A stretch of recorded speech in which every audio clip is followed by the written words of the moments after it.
all of humanity gets transported into the stomach of a 100-ton massive fish. Outside is a world with only ocean, no land whatsoever. The giant fish periodically swallows seawater containing supply crates which flow into its stomach. People can open them to get water and food, as well as tools or blueprints that help them survive inside the stomach. The fish also swallows dangerous sea creatures. Humans must keep developing to survive. The giant fish feeds on algae. Each time it eats, massive amounts of seawater pour into the stomach. After the seawater drains, tons of algae remain. At this point, the fish stops swimming and digests the algae in its stomach. The algae moves incredibly slowly toward the digestion pit in the stomach. Since I obtained a special ability to hear the fish's thoughts, I learned that if I actively throw algae into the digestion pit, it speeds up the fish's digestion, and the fish swims for longer periods. As a result, I get more supplies each day compared to everyone else. This time, while moving algae, an accident happens. Something slashes a long gash across my arm. I scramble backward, and the sound of a shell smacking against the flesh walls echoes out. Since my arm keeps bleeding and needs bandaging fast, I hold my breath and inch closer to the algae pile. Finally, I see what the unknown creature looks like. It's an abnormally large shrimp with a sharp spike on its head. My arm must have been slashed by that spike, but it doesn't seem aggressive. It just keeps bouncing in place. Right now, my fear fades, quickly replaced by anger. I have no medical supplies, and if things go wrong, I could die from infection. Furious, I kick the big shrimp away to keep it from slashing me again with its spike. Then I tear a strip of fabric from my undershirt and do a quick bandage job on the wound. After stopping the bleeding, I continue moving algae to the digestion pit. Every time I reach out, I'm extra careful, in case there's a second shrimp. Once all the algae is moved, I start figuring out what to do with this shrimp. I've thought about just kicking it into the digestion pit, but I'm reluctant. If I can peel off its hard shell intact, it could cover my forearm. And if I run into aggressive creatures later, it'll provide some protection. Plus, the spike on its head can work as a knife. With that in mind, I decide to finish off this shrimp. I grab a piece of wood from the supply crate and swing it straight at the shrimp. Then, I pound its vulnerable head relentlessly for a solid 10 minutes before finally killing it. I step on the shrimp's body with one foot and stomp hard on its head with the other, snapping the spike right off. After that, I pick up the spike and peel the shrimp's shell off bit by bit. Looking at the translucent shrimp meat, I swallow hard. I wish I had fire. I'm not used to eating raw meat, especially raw meat from this unknown world. There's no way I'm eating it raw. The stomach cavity starts trembling slightly. The fish is swimming again. After putting the shrimp meat in the supply crate, I glance at the makeshift bandage on my arm. Blood has already seeped through. I know this basic treatment won't cut it, so I open the global chat in the system interface to see if I can trade for medical supplies to stop the bleeding. But most people are currently trying to trade for food, which makes me really nervous. Fortunately, after searching persistently, I finally spot a post-trading medical supplies. 1 medical hemostatic bandage, trade for 3 loaves of bread. Medical supplies are lifesavers. First come, first served. I frown and mutter, 3 loaves? That's highway robbery. But my arm is bleeding through. I can't wait any longer. Right now I only have 2 loaves, nowhere near enough to trade. So I click on that trader's profile and decide to negotiate. Friend, 3 loaves is too much. How about 1? The other person replies quickly, no way, this is life-saving stuff. Look at the exchange market. Who else is trading medical supplies? What's up, buddy? Are you injured?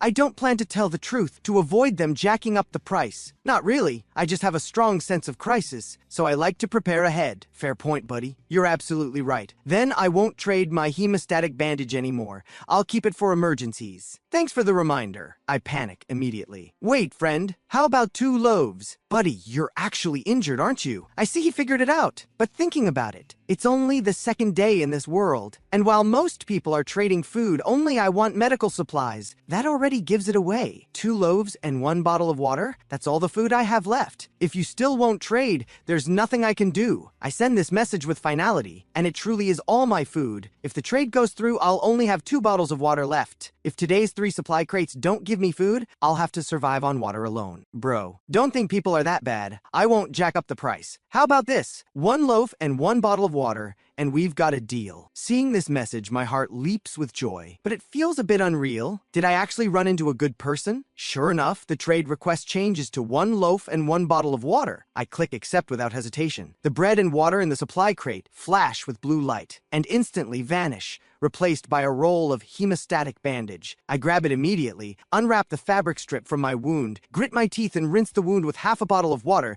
then wrap the wound properly. The bleeding finally stops. At this moment, a private message pops up on the system interface. Buddy, you see I didn't take advantage of you. Can you tell me how you got injured? I chuckle softly. This is a smart person, clearly trying to do me a favor, so I'll tell him how I got hurt. After all, the stomach cavity is surrounded by soft flesh walls. Getting injured is actually quite hard. So how I got injured is naturally important information. And I don't hide it, I tell him straight about the shrimp. Soon after the conversation ends, the sound of seawater comes from the esophageal passage, and I quickly move the algae oxygen generator next to the esophageal membrane, where the seawater impact is smallest. Then I place several supply crates on top of the oxygen generator, just high enough to stay above the water. This way, I won't have to fish out crates every time. After the seawater drains, a new supply crate arrives. Ding! Receive 10 stones, 10 portions of soil, 10 portions of licorice root. All materials? I need food. I only have 1 loaf of bread left. Sometime later, the fish swallows the second supply crate. Ding! Received mini planter blueprint. It's not food, but I'm still a bit excited. A planter, the name tells you it's for growing food, but I'm still missing some materials and can't craft it yet. A few hours later, the last supply crate washes in. Before opening it, I pray, please, give me food. Ding! Received 1 apple, 1 banana. Okay, it is food. It's fruit, not as filling as bread, but it'll barely get me to the day after tomorrow. At this moment, the fish's voice echoes in my head. Phew, I'm tired. Time to sleep. So I also settle in to rest. When the fish stirs again, I wake up too. Now all I have to do is wait for the fish to eat. In the meantime, I open the global chat to check on other survivors. Pros: I'm out of food. All I have left is a watermelon seed. Can someone help me out? Just trade for 1 loaf. A watermelon seed is absolutely useless.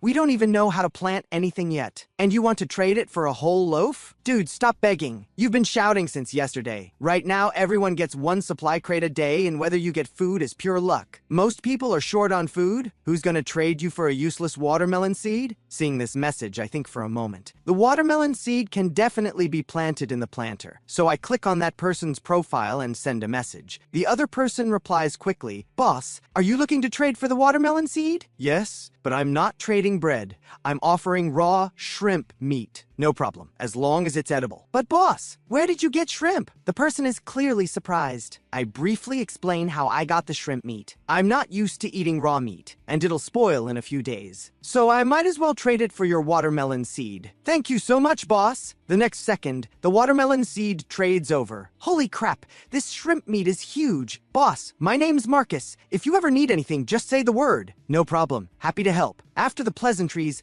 I close the system interface. Sometime later, the fish starts eating, and I prepare to move algae, afraid of getting attacked by shrimp again. Today, I strap yesterday's shrimp shell onto my forearm for protection. Then, before moving algae each time, I carefully swipe through the algae pile. Sure enough, I encounter 3 shrimp, even more than yesterday. Thanks to the sharp spike, dealing with them this time is much easier. Shortly after, today's first supply crate rushes into the stomach cavity. Ding! Received canned peaches. My heart lifts. This is good. High sugar content, lots of energy. While happily waiting for the second crate, Marcus sends me a message. Boss, do you still have any of that spike shell lobster meat? I pause for a moment. How do you know the shrimp is called spike shell lobster? It's in the creature archive. I stumbled on it by accident. I immediately open the archive. There really is a new creature entry. No wonder they're always hiding in the algae piles. Algae is their food. But immediately a question pops into my head. Right. Why hasn't anyone else encountered spike shell lobsters? After some thought, I come up with a possibility. Could it be that because I help the fish speed up digestion every time, it's active much longer each day than other fish, so it's swum into waters where spike shell lobsters live? That must be it. Looks like I'm way ahead of everyone else. But this news doesn't make me happy. It actually worries me. The farther the fish gets from where it was born, the more sea creatures it'll encounter. If the fish swallows a creature I can't handle, I'm done for. Boss, this spike shell lobster meat is great stuff. Eating it adds 1 point to strength, so I'd like to trade a blueprint I just got for another piece of lobster meat. Seeing this message, I'm stunned. The lobster meat adds stats. What blueprint did you get? An armor blueprint. Spiked helmet. Looks like it's made from spike shell lobster shells. My heart leaps again. What a coincidence. A perfect match. An armor blueprint delivered right to my doorstep. I accept the trade without hesitation. Then I check it right away. Spiked helmet crafting requirements. 3 intact spike shell lobster shells. 5 cloth scraps. I have just enough shells, but I don't have cloth scraps yet.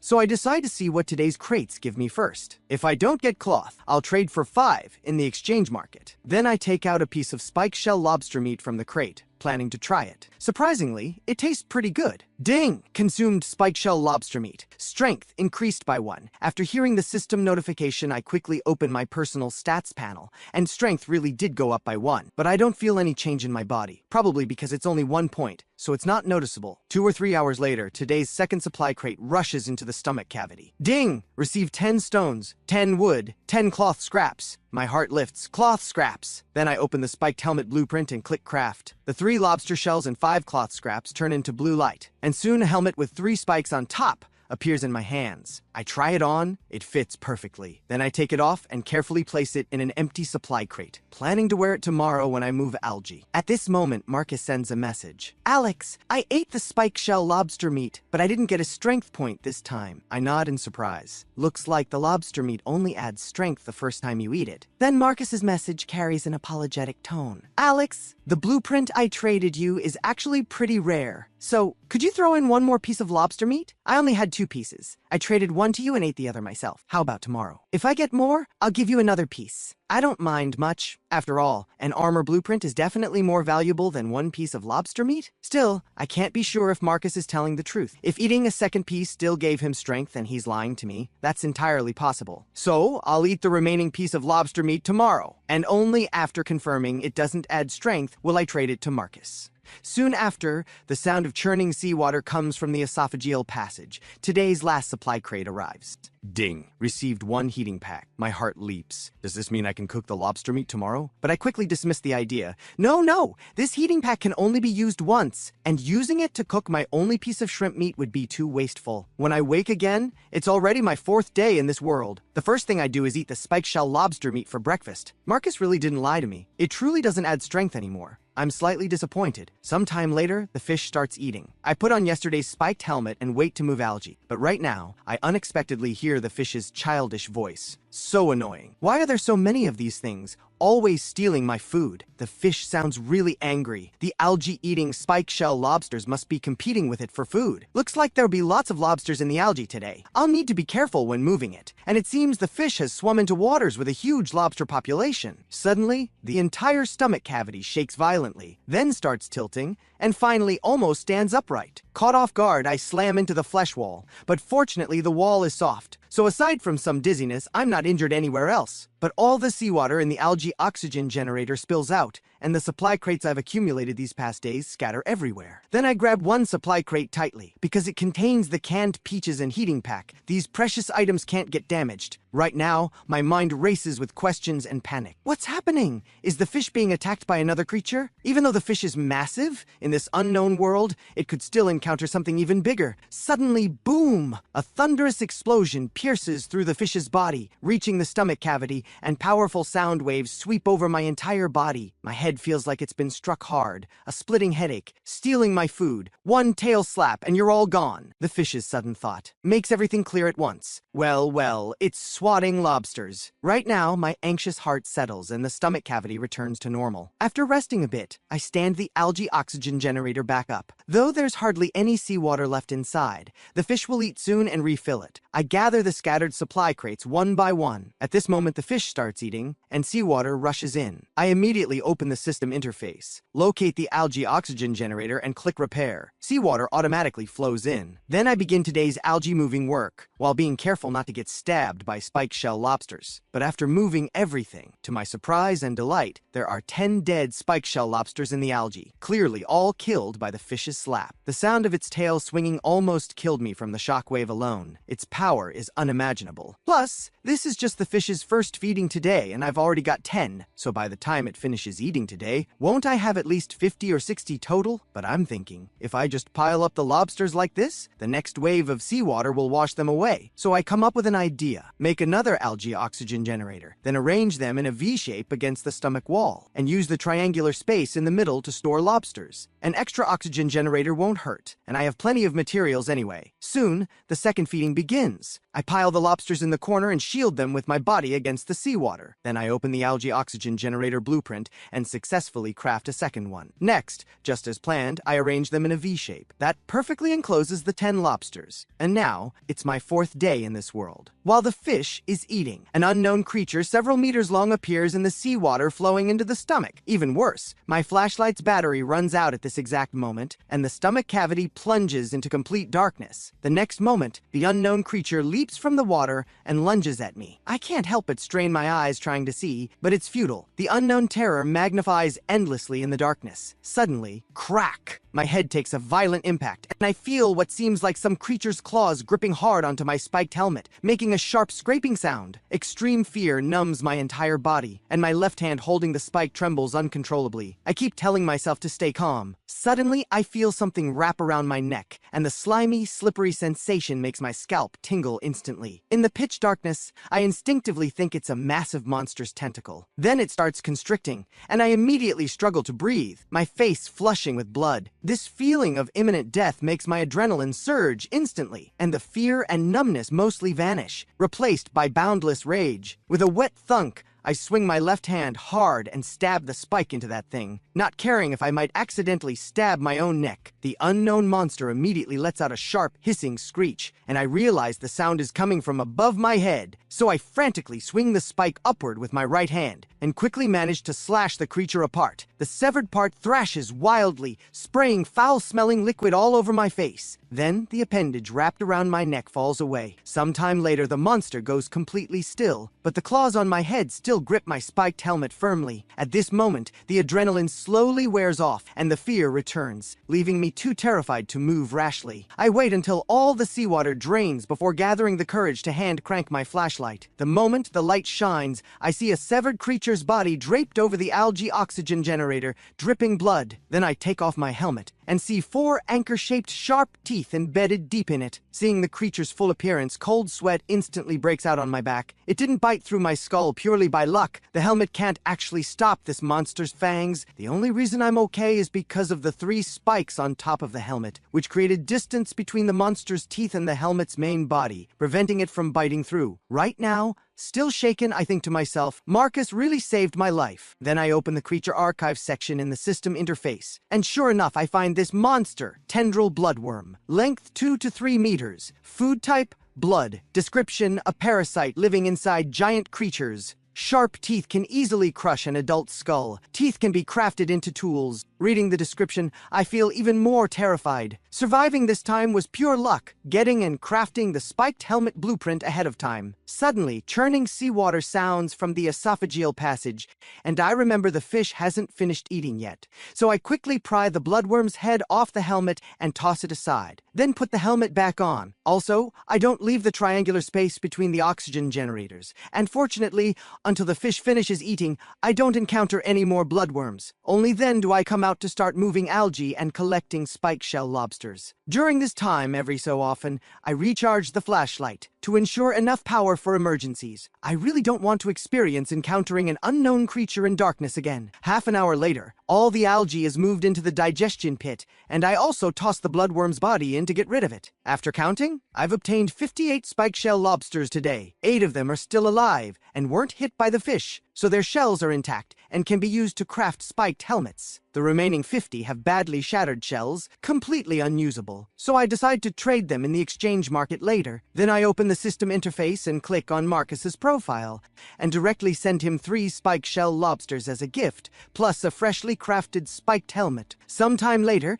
today's first supply crate arrives. Ding! Received 1 iron ore, 1 copper ore, sand and stone powder. I'm slightly surprised. I can actually get metal ore. Next, I plan to trade spike shell lobster meat with other survivors. Doing some quick math, today is my 4th day in this world, and other survivors only get 1 supply crate per day. So including the one the system gave on day 1, they currently have 5 total. Meanwhile, with me speeding up digestion, the fish swims about 3 times the distance of other survivors' fish each day. I encountered spike shell lobsters on day 2, so after calculating, I'm guessing some people people should be encountering them today. With that in mind, I immediately opened global chat, and sure enough, people are discussing it. Holy crap, shrimp, dozens of centimeters long. Has anyone else seen these? And there are even more skeptics below, dude. Are you hallucinating from hunger? Clearly, only a few people have encountered spike shell lobsters so far. So a sense of urgency rises within me because in a few more days,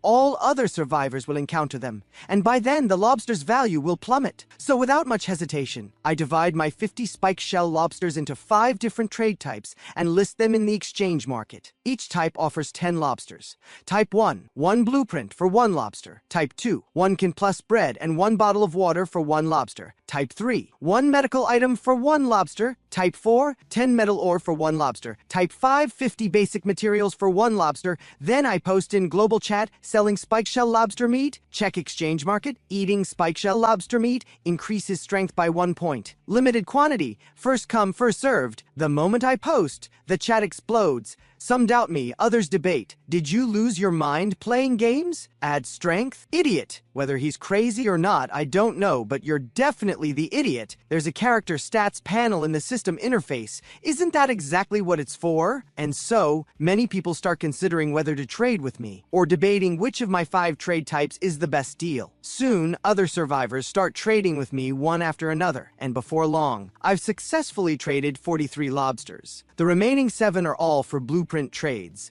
which clearly shows blueprints are very rare. Plus, most people who get blueprints will definitely consider keeping them for themselves first. 3 hours later, the fish has already swallowed the second supply crate. But still, no one has traded blueprints. So helplessly, I figure I'll just trade these 7 for basic materials. Then I casually open the second supply crate. Ding! Received 3 bottles of water. I glance at the massive pile of materials I've traded for, and mutter with a smile. Not bad, though I'm definitely not short on water anymore. Next, I check the 3 blueprints I traded for. Wooden platform blueprint, iron dagger blueprint, spiked leg armor blueprint. My attention immediately goes to the spiked leg armor blueprint. Looks like it and the spiked helmet are part of the same set. I wonder if I can collect the whole thing. Then I use all 3 blueprints directly. Wooden platform blueprint requires 20 wood. Iron dagger blueprint requires 1 iron nail, 1 wood. I pause. Where am I supposed to find an iron nail? Looks like I won't be making this dagger anytime soon. Spiked leg armor blueprint requires 8 spike shell lobster shells, 10 cloth scraps. Though I only have 5 shells right now,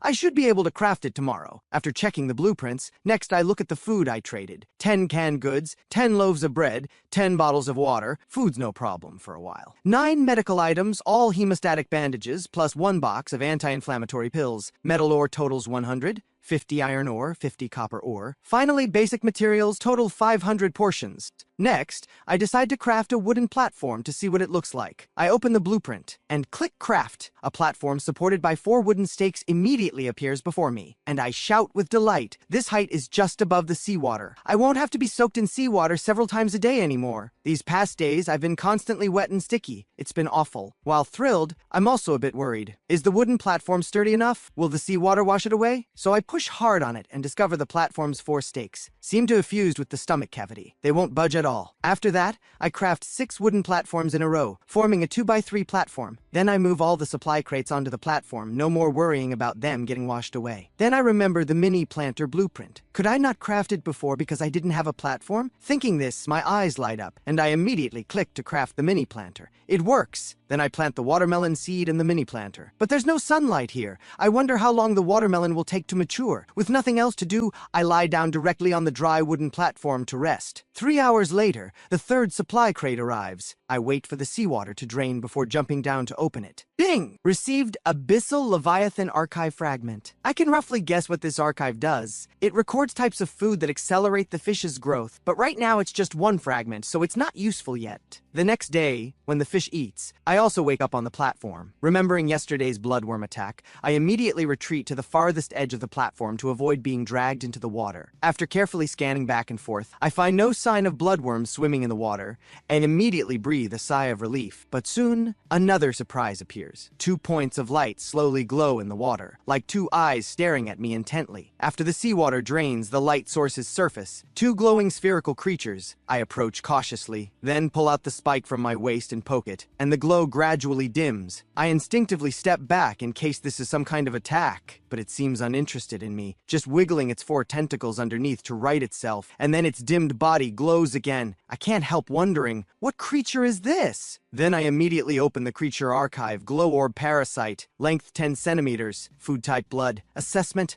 a bioluminescent parasite with no aggression, perhaps useful for lighting. I'm a bit speechless. Another parasite. Still, it's way cuter than the bloodworm. Then I suddenly think of something. Its name is glow orb parasite. So does that mean it can provide sunlight for the watermelon seed? Thinking this, I can't help getting excited and carefully pick it up from the ground. The 4 tentacles start waving around because they can't feed on blood, and its glow quickly fades. Next, I go to the mini planter and bring the glow orb close to the nearby stomach wall, and the 4 tentacles immediately latch on. As it feeds on blood, it glows again. I silently pray. I hope it works and helps the watermelon seed sprout. I grab the other glow orb and attach it too. Soon after, the fish finishes its first feeding. This time, I don't encounter attacking creatures like bloodworms, just 5 spike shell lobsters, which I quickly deal with. After moving the algae, I open global chat to check on other survivors. Sure enough, most people have encountered spike shell lobsters. Plus, there's very bad news. Someone has realized and suggested, does moving algae into the digestion pit increase the fish's swimming distance? Once this is said, global chat erupts into heated discussion. This makes a strong sense of crisis surge within me. If everyone else discovers this method,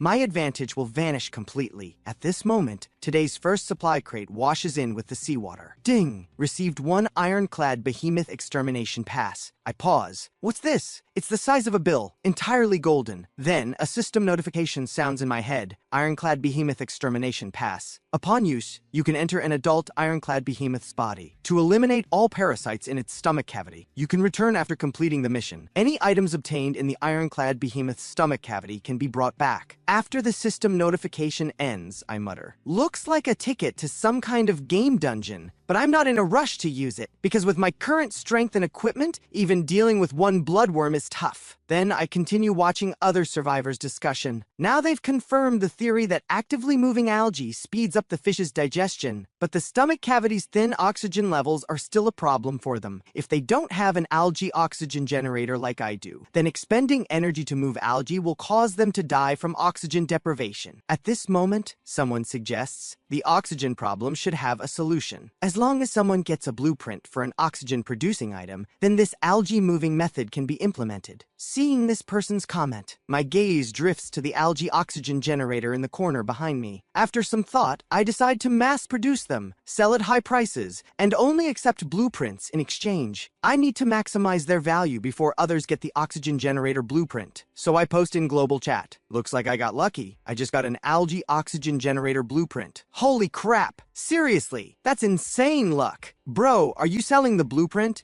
Name your price. Only a fool would sell it to you. Bro, craft one and sell it to me. I'll pay well. And so, everyone starts asking me about the price of the oxygen generator. I'm not in a rush to sell. I decide to do some hunger marketing first. Everyone, don't rush. I'm not planning to sell today. After all, I don't know how much oxygen this generator produces yet. So I'll test its effectiveness for the next 2 days and sell the day after tomorrow. Though I say this, there are still a few people in private messages trying to buy early. A few hours later, private messages reach over 10,000. I directly propose the condition of trading for blueprints, which quickly deters most people. In the end, only 8 people agree, but I'm still very pleased. Then, close to the end of the next feeding, I craft 8 oxygen generators with the algae left in the stomach and successfully trade for 8 blueprints. Soon after, the second supply crate arrives. Ding! Received 1 sweet potato seed. At this moment, my mood lifts even more because seeds are what can guarantee a stable food supply. So I craft another mini planter and water it with half a bottle. Then I feast. Now that I have plenty of food,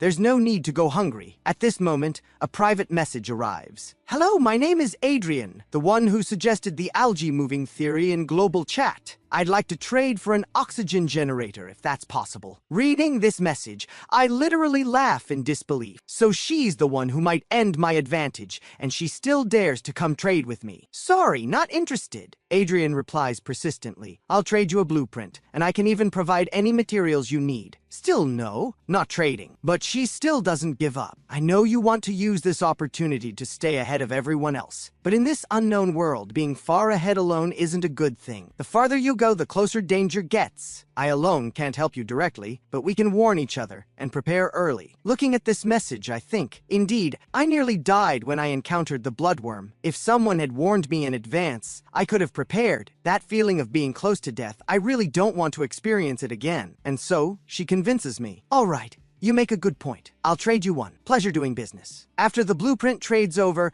I open it to check. It's a fairly valuable weapon. The fish has finished eating for today, so I plan to rest as well. Before sleeping, I glance at the mini planter I've been hoping for. It's already sprouted. My face instantly lights up with delight. The glow orbs really can substitute for sunlight. But then another question appears in my mind. These things are parasites feeding on the fish's blood after all, so if I collect too many, they'll definitely harm the fish. So I decide to only keep 10 from now on and kill any extras. When I wake the next day, I see the sprouted watermelon seedling has already grown to over 10 centimeters, and the sweet potato has grown 5 or 6 centimeters. I'm instantly overjoyed. Food self-sufficiency is almost here. Next, I put on the spiked helmet and craft spiked leg armor with 8 spiked shell lobster shells and 10 cloth scraps. Then I open yesterday's 8 traded blueprints, and among them are actually 4 pieces of the spiked shell lobster armor set: spiked belt, spiked boots, spiked bracers, spiked groin guard. At this moment, my face breaks into a smile again, and I check the materials needed for these blueprints. The spiked armor set is no problem. I should be able to craft all of it soon. I currently have 10 shells left, so I decisively craft the spiked groin guard and spiked boots. Now, wearing 4 pieces of equipment, I clearly feel my body getting heavy. This makes me realize a problem. If I add the other 2 pieces I haven't crafted yet, my body probably can't handle it. Then I open my personal stats panel, which shows everyone's normal stat value is 10, and my strength is clearly weak. In other words,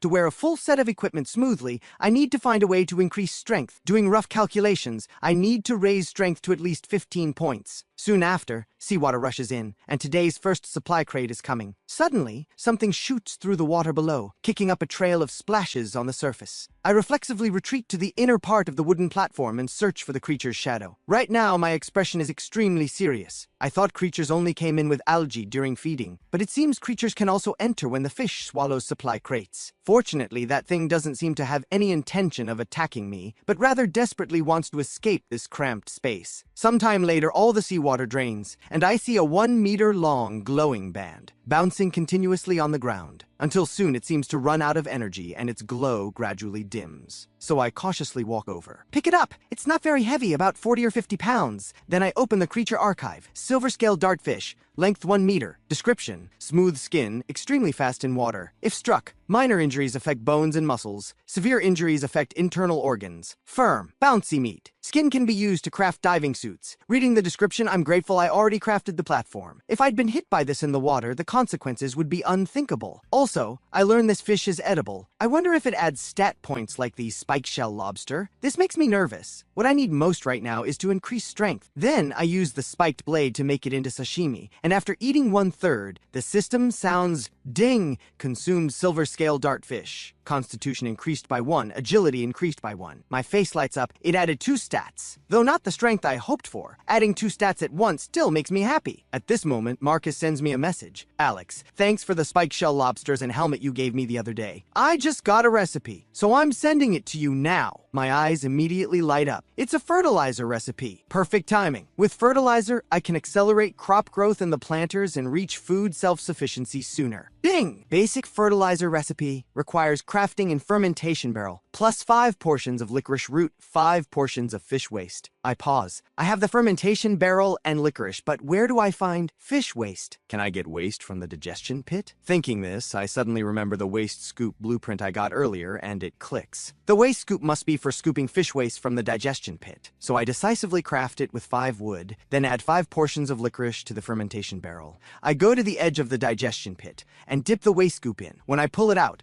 the cylinder at the end is full of green sticky substance. This must be the fish waste. Then I pour it all into the fermentation barrel. The smell is truly strong, so I quickly grab the barrel's lid and cover it. Next, I just wait quietly for the fertilizer to finish. During the time after, I take the weapon blueprint I traded from Adrian and craft it. It's a fairly long bone blade, much better than the previous spiked blade. Then I list the silver scale dartfish in the exchange market, hoping to trade it for rare blueprints. Next, I craft a large number of algae oxygen generators and go crazy trading for basic materials in global chat. By now, most people already know me, and some are even speculating whether I got some kind of special ability. How else could I have so many advanced resources? After that, I used today's traded spiked shell lobster shells to successfully craft the spiked chest plate, which weighs about 40 pounds. But no matter how heavy, I have to wear it. At least it protects my body. Before sleeping, I check the planter, and the sprouted watermelon seed has already grown vines, which lifts my mood greatly. When I wake again, it's my 7th day in this world. The first thing I do is open the fermentation barrel's lid, and dark green fertilizer balls fly straight out. I quickly dodge in fright. Then a notification sounds in my head. Ding! Receive 10 portions of basic fertilizer. Using it shortens crop growth time by 10%. My face lights up. Then I decisively grab a supply crate and without hesitation put 8 portions inside. After that, I go to the mini planter and try tossing the remaining 2 fertilizer balls into the planter. The fertilizer balls immediately melt into dark green liquid upon touching the soil and seep right in. The fertilizing must have worked. Pretty convenient. Soon after, churning seawater sounds from the esophageal passage. The fish starts eating. I quickly grip the bone blade, crouch in a ready stance, and prepare for potential dangers ahead. Suddenly, the water surface churns violently, and a flesh-colored worm-like body that makes my heart race appears before me. Another bloodworm! My heart skips a beat. This thing nearly killed me before. Every time I think back, I'm still shaken. The feeling of fear surges again, and my hand holding the bone blade trembles involuntarily. My stamina is also draining bit by bit because the spiked armor on my body is too heavy, and I've been maintaining this combat-ready crouch. Time passes slowly. Finally, the water level starts dropping, meaning the fish is finished eating. Once all the seawater drains, I'll be much safer. Just as I breathe a sigh of relief, the water suddenly explodes, and a huge mouth lunges out and bites my helmet. Though I'm startled, I quickly calm down, because the 3 spikes on top of the spiked helmet once again block its mouth parts. Then, without hesitation, I swing the bone blade in my hand hard and slash fiercely at the body before me. This weapon is far better than the last spike. One slash sinks halfway into the body. Then massive amounts of disgusting liquid flow out, and a piercing screech comes from above my head. Unfazed, I swing the bone blade again, and just as I'm about to completely sever its body, the water explodes again. Suddenly, another bloodworm bites my spiked leg armor. Then an enormous pulling force drags me sideways straight into the water. My heart races with terror as I try to surface to breathe, but the pulling force on my head and legs is strong, and I'm wearing the heavy spiked armor, making it even harder to surface. Time passes bit by bit, and the suffocating feeling grows stronger. In such a desperate situation, I know I can only fight. So I steel myself and use every ounce of strength I have, slashing fiercely with the bone blade at the bloodworm biting my head. I don't know if it's because it's already badly injured, but after just 2 slashes, it releases my head. My heart leaps, and I recklessly drop the bone blade, then frantically wave both hands, slowly bringing my body to the surface. Then I breathe in oxygen desperately. But immediately, the other bloodworm violently drags me back underwater. Caught off guard, I gulp down several mouthfuls of seawater. Then, flailing my arms, I struggle desperately and surface again, but I barely cough once before being dragged back under. And so I begin bobbing up and down, arms thrashing continuously. I know that as long as the injured bloodworm doesn't attack me, I can keep stalling with the one latched onto my thigh. Once the seawater drains, it'll be time to fight back. Finally, all the seawater drains. The bloodworm has no leverage left and can't drag me anymore, though its 4 anchor-shaped teeth still bite my leg. Fortunately, the leg armor's defense blocks its sharp mouth parts, and I'm completely relieved. Knowing I'm safe now, a wave of exhaustion instantly sweeps over my entire body. Then I search for the bloodworm I slashed. But when I look, I'm suddenly wide awake, because that injured bloodworm is lying on the ground, feeding on the fish's blood. I immediately cry out in alarm. Then, with strength from nowhere, I break free from the restraints on my legs and grab the bone blade I'd thrown aside. A few quick slashes take down the tendril bloodworm at my feet. I rush toward the one still feeding. Several more strikes finally kill it. The glow orb parasites are small, so their blood-sucking is manageable. But with mouths this massive, letting a tendril bloodworm feed unchecked would be disastrous. I carefully pry the teeth attached to the stomach wall. A tennis ball-sized circular wound appears on the stomach wall. Furious, I kick the tendril bloodworm aside. Now the problem is how to stop the bleeding. Suddenly, inspiration strikes. I can use a glow orb parasite. I quickly climb the ladder and catch one, then press it over the wound. Its 4 small tentacles latch firmly onto the surrounding stomach wall, sealing the wound completely. I am thrilled. The method actually worked. With all crises resolved, overwhelming exhaustion crashes over me, but I still can't rest. The Leviathan's feeding phase isn't over, and the next wave of seawater is coming. I realized the spiked armor set, though heavy, protected me perfectly during the attack. The importance of equipment is undeniable. I also realize there's no need to observe when seawater fills the stomach. I can simply hide and wait for the water to drain completely. Then check for any creatures that entered. The hiding spot? Behind the stone algae oxygen generator. The first time I encountered a tendril bloodworm underwater, I stood in the corner space formed by the generator. That's what blocked the creature's underwater attack.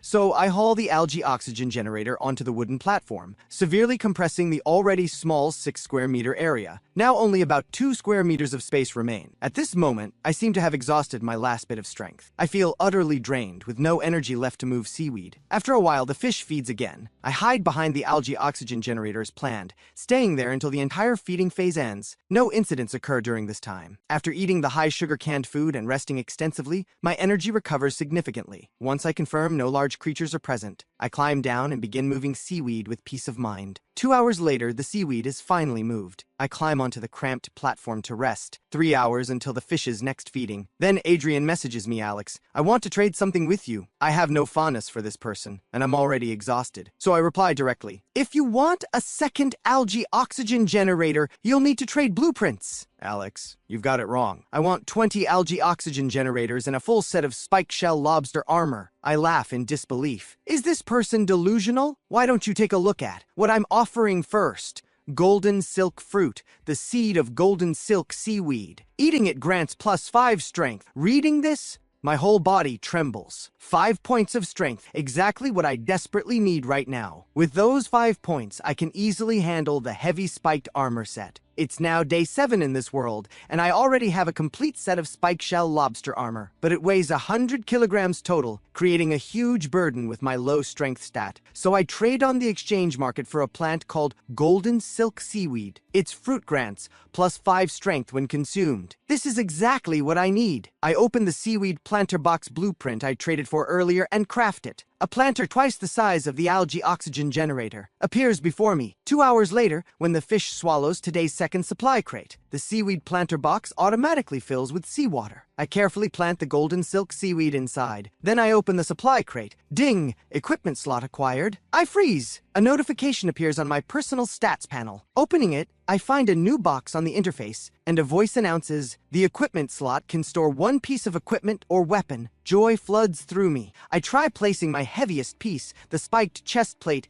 into the slot. After a flash of blue light, the spiked armor vanishes from my body and appears in the equipment slot. With another thought, the spiked chest plate reappears on my body. I can't help but marvel. This equipment slot is incredible, and I should be able to acquire more. During the 3 hours waiting for the next supply crate, I continue crafting algae oxygen generators, trading them on the exchange market for basic materials. By now, other survivors know that without self-generating oxygen, they'll suffocate while moving seaweed to aid the fish's digestion. So my daily trade volume is enormous. My basic materials now nearly fill my 20+ supply crates. This troubles me. Where will I store the rest? Just then, the fish delivers today's 3rd supply crate, containing a storage locker blueprint. I stare, stunned. Then ecstatic joy hits. Heaven is helping me. I open the blueprint. Storage locker blueprint requires 20 wood. Perfect! Not many materials needed. I immediately craft it. 20 pieces of wood fly out from the supply crate, assembling in midair into a 2-meter tall, 1-meter wide wooden cabinet. According to the blueprint description, the storage locker has 100 internal slots, each holding up to 100 units of resources, meaning one storage locker can hold 10,000 basic resources.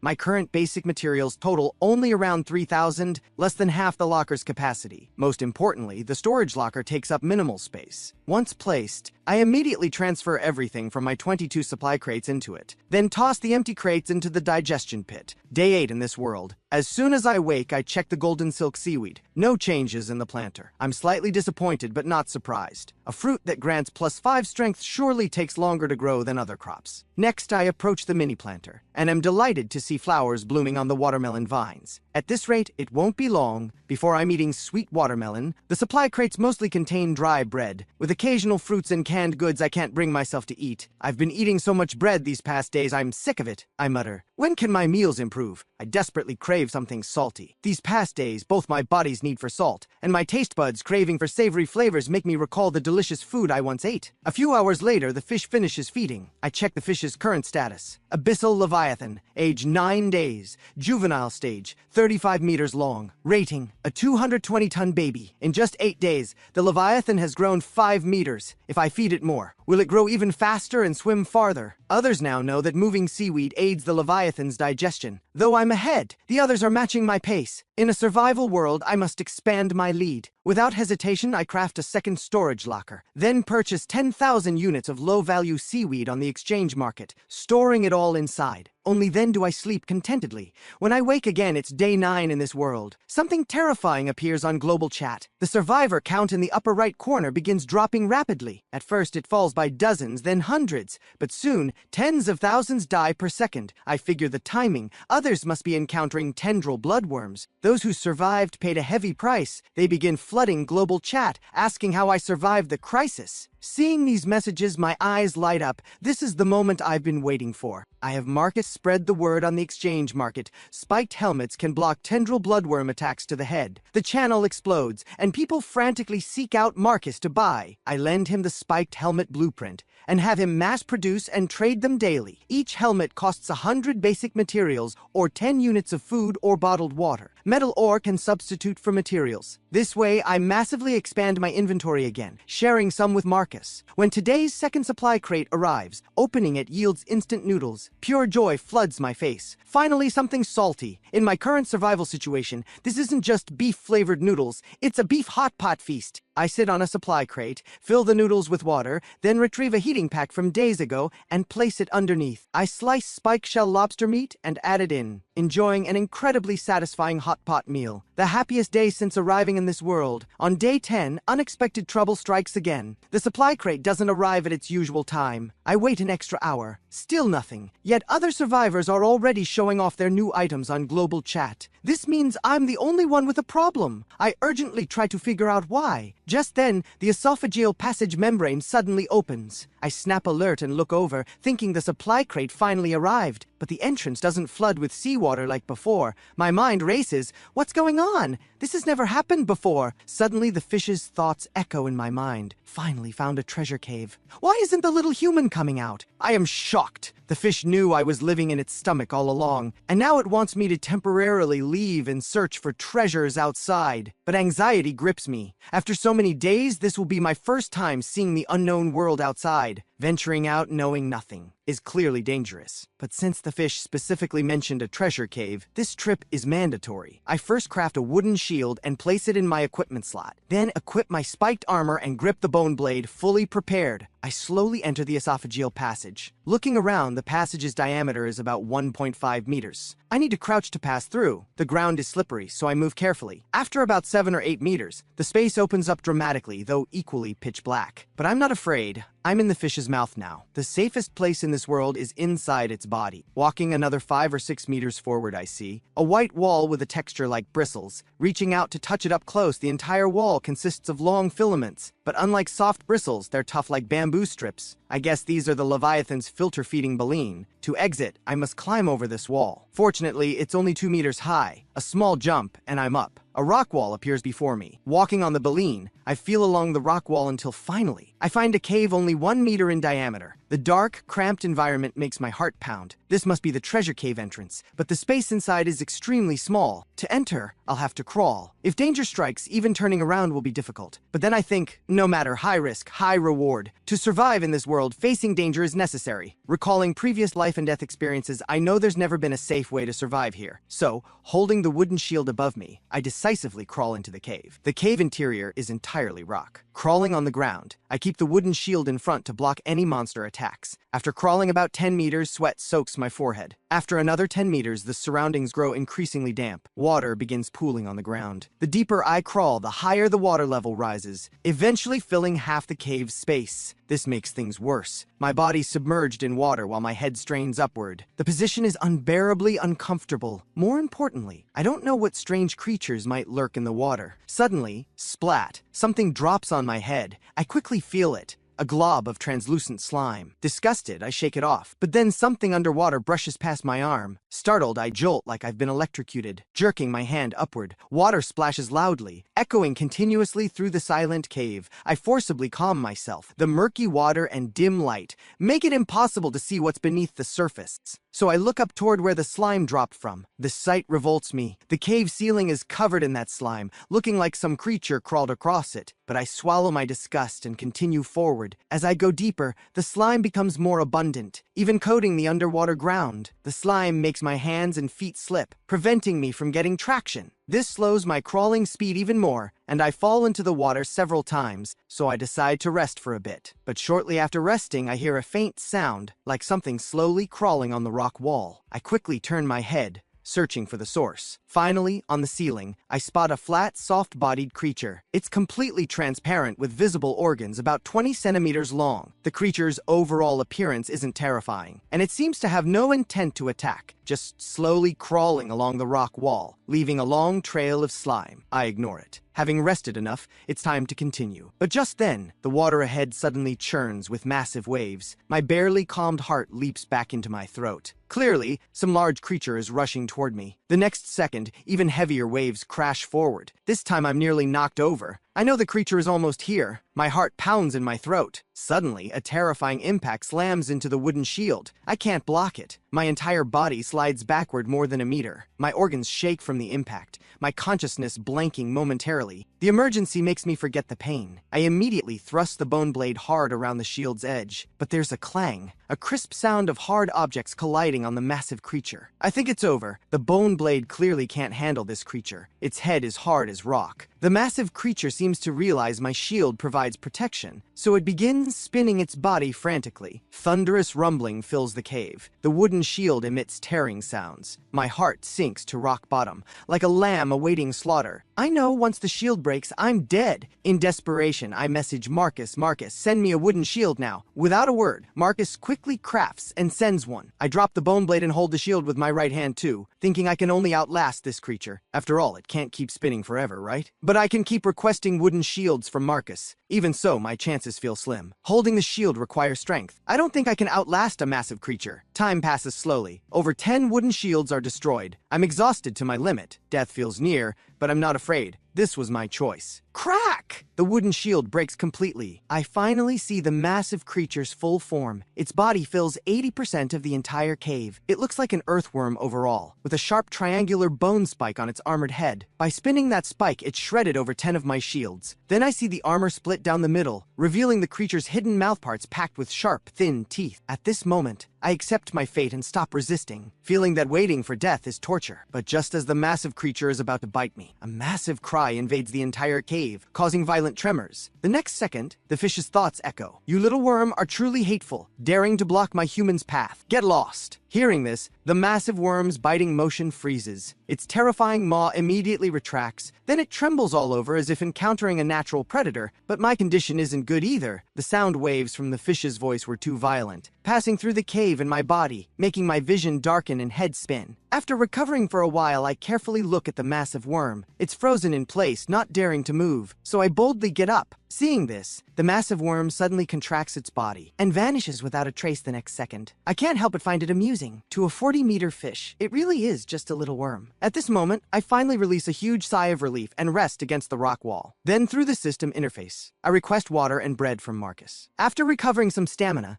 I pick up a wooden shield and continue crawling forward. After advancing about 30 meters, I encounter a fork. To avoid getting lost, I follow the right-hand rule and choose right. After crawling another 30 meters, the space suddenly becomes much more spacious. I can even stand upright. Cautiously looking around, I find this is an oval-shaped chamber with a pool of water in the center. and in the water sits a supply crate. Joy floods through me. Finally, a reward. I quickly retrieve it and open it. Ding! 20 glass acquired. My expression immediately turns to disdain. That's it? Though glass is extremely rare, I haven't seen anyone on Global Chat obtain it yet. The problem is I don't have any blueprints that use glass. Still, I'm not too disappointed. There was another fork earlier that should also have a supply crate. I return to the fork and enter the left passage. This time I crawl about 50 meters and encounter another fork. I mutter a complaint and choose right again. After crawling over 30 meters, I enter another oval chamber. Sure enough, another supply crate. Ding! 5 iron nails acquired. I'm instantly thrilled. I always thought iron nails required smelting iron ore, but with limited oxygen in the stomach cavity, smelting is impossible. Yet now, I've obtained them directly. Iron nails must be a crafting material for the Iron Dagger blueprint. After confirming nothing else is around, I send both supply crates to Marcus for storage, then return to the second fork and decisively enter the left passage. This one is exceptionally long. I crawl nearly 200 meters before finally entering a spacious chamber. This chamber is noticeably larger than the previous two, and the water in the center is remarkably clear. Moreover, there's another cave passage at the back, seemingly leading to further exploration. I first approach the chamber's center. Like before, there's a supply crate here, but it's not in the water. It's on a rock platform, and this supply crate is rimmed with gold. My eyes light up. Wow, the contents must be special. With excitement, I slowly open the supply crate. Ding! Mini aquarium blueprint, iron cleaver blueprint, fishbone armor blueprint acquired. My excitement is indescribable. 3 blueprints at once. I open the blueprints section of the system interface to examine them. Mini aquarium blueprint requires 10 stone, 10 glass, 10 sand. Iron cleaver requires 3 iron nails, 1 wood. Fishbone armor requires large fishbone, 100 golden silk seaweed fiber, 50 fish fat, 100% silk. After reading, I pause. The first 2 blueprints are fine. I have all the materials and can craft them immediately upon return, especially the iron cleaver blueprint, arguably the strongest weapon available. The bone blade in my hand clearly can't compare to an iron weapon. Moreover, many people still haven't obtained any weapons. But looking at the fishbone armor blueprint, the required materials dismay me completely. Apart from golden silk seaweed, I've never seen the other materials. And I only have 1 golden silk seaweed plant. Who knows when I'll gather 100 units. Still, I'm not discouraged. Instead, I'm more motivated, because the armor's appearance is incredibly cool, and its defense must be amazing. After all, it's made from large fishbone. Its strength naturally can't be compared to my current lobster shell armor. Shaking my head, I decide to continue with business. After sending the golden supply crate to Marcus, I crawl into this chamber's other passage. This time, after only about 50 meters, I enter a chamber. Quickly searching it, I surprisingly find no supply crate. Instead, in the center, I find a staghorn coral, blood red throughout, with a thin layer of blood mist floating around it. I'm not sure what it is. After hesitating, I decide to touch it to see if I can unlock its creature archive entry. So I carefully tap the blood red coral. Nothing unusual happens, so I open the creature archive. It has indeed updated, unlocking 2 creatures. The first is called Gel Slug, 10 centimeters long, 200 grams, a soft-bodied creature with strong regenerative abilities. Its body can be used to make hemostatic gel. Joy fills me. This gel slug must be that flat, soft-bodied creature I saw earlier. It can make hemostatic gel. When leaving, I must catch a few to take back. Then I look at the second unlocked creature, waste blood coral polyp. 3 millimeters long, 0.05 grams, feeds on blood. Tiny creatures living colonially on waste blood coral can be used to make waste blood powder. I'm puzzled. What exactly is waste blood powder used for? The description isn't clear. Regardless, I'm taking it back. But how to transport it troubles me. Waste blood coral polyps can't leave the coral in water, so I come up with a less than ideal solution, requesting stone, sand, and glass from Marcus. Opening the blueprint interface, I craft a mini aquarium, then fill it with clear seawater and place the coral inside. I send it to Marcus for storage. After handling that, I continue forward. At the back of this chamber lies another cave passage. With anticipation, I begin crawling continuously. Before long, I discover something different. This cave has 5 forks. I'm stumped. How to choose? Helplessly, I still choose the rightmost one. After an unknown amount of time, I suddenly feel wind blowing from ahead. Instant joy. Wind means an exit ahead. I immediately speed up. After about 10 meters, I finally crawl out of the cave, then begin shouting wildly, "I'm out! I'm out!" I can't help it. Crawling through the cave for so long, the oppressive darkness of cramped spaces made me feel nearly desperate. But after the joy, I'm completely stunned. Why are there stars in the sky? Looking at the star-studded sky, I freeze completely. I didn't return to the fish's mouth. Then where am I? 10 days in this world, and this is my first time seeing the outside. Though it's nighttime, the ocean isn't dark because there are 10 moons in the sky. Then the Leviathan's thoughts echo in my mind, little human. How did you get outside? It's dangerous. Come back quickly. I'm startled. The fish's voice sounds urgent. Clearly, it thinks I'm too fragile to be safe alone in the outside world. Obediently, I immediately return to the cave and begin crawling back. But after crawling a while, I encounter 2 forks and am completely lost. I can't find the way back. The Leviathan's thoughts echo again. What's wrong, little human? There's still something on the right you haven't taken. My confused expression instantly turns to delight. It seems the fish can sense the cave's interior. Then I can follow its guidance. So I obediently crawl right. After that, whenever I encounter a fork, the fish expresses puzzled thoughts, and I crawl according to its directions. After 4 or 5 forks, I finally enter another chamber. This place is piled with elongated mud. I grab a clump, and the system announces, "Ding! 1 rock-burrowing worm feces acquired." Shocked, I quickly throw it away, then continue searching around. The fish's thoughts clearly indicated this is where the last treasure is located. But after searching extensively, I find nothing else. Just mud, nothing but mud. Could this be the treasure? After thinking, it makes sense, since it can only be used as fertilizer. Maybe this rock-burrowing worm feces can make plants grow faster in the fish's stomach. So I request empty supply crates and a shovel from Marcus. Once I finish digging it up, I can return to the fish's stomach and rest properly. As I dig, the small mountain gradually collapses. Suddenly, I see something different. The mountain's peak reflects sparkling light. There's treasure buried inside. I immediately speed up my digging until the entire mountain becomes a small mud pile. I finally see it clearly, a peculiarly looking plant. About half a meter tall,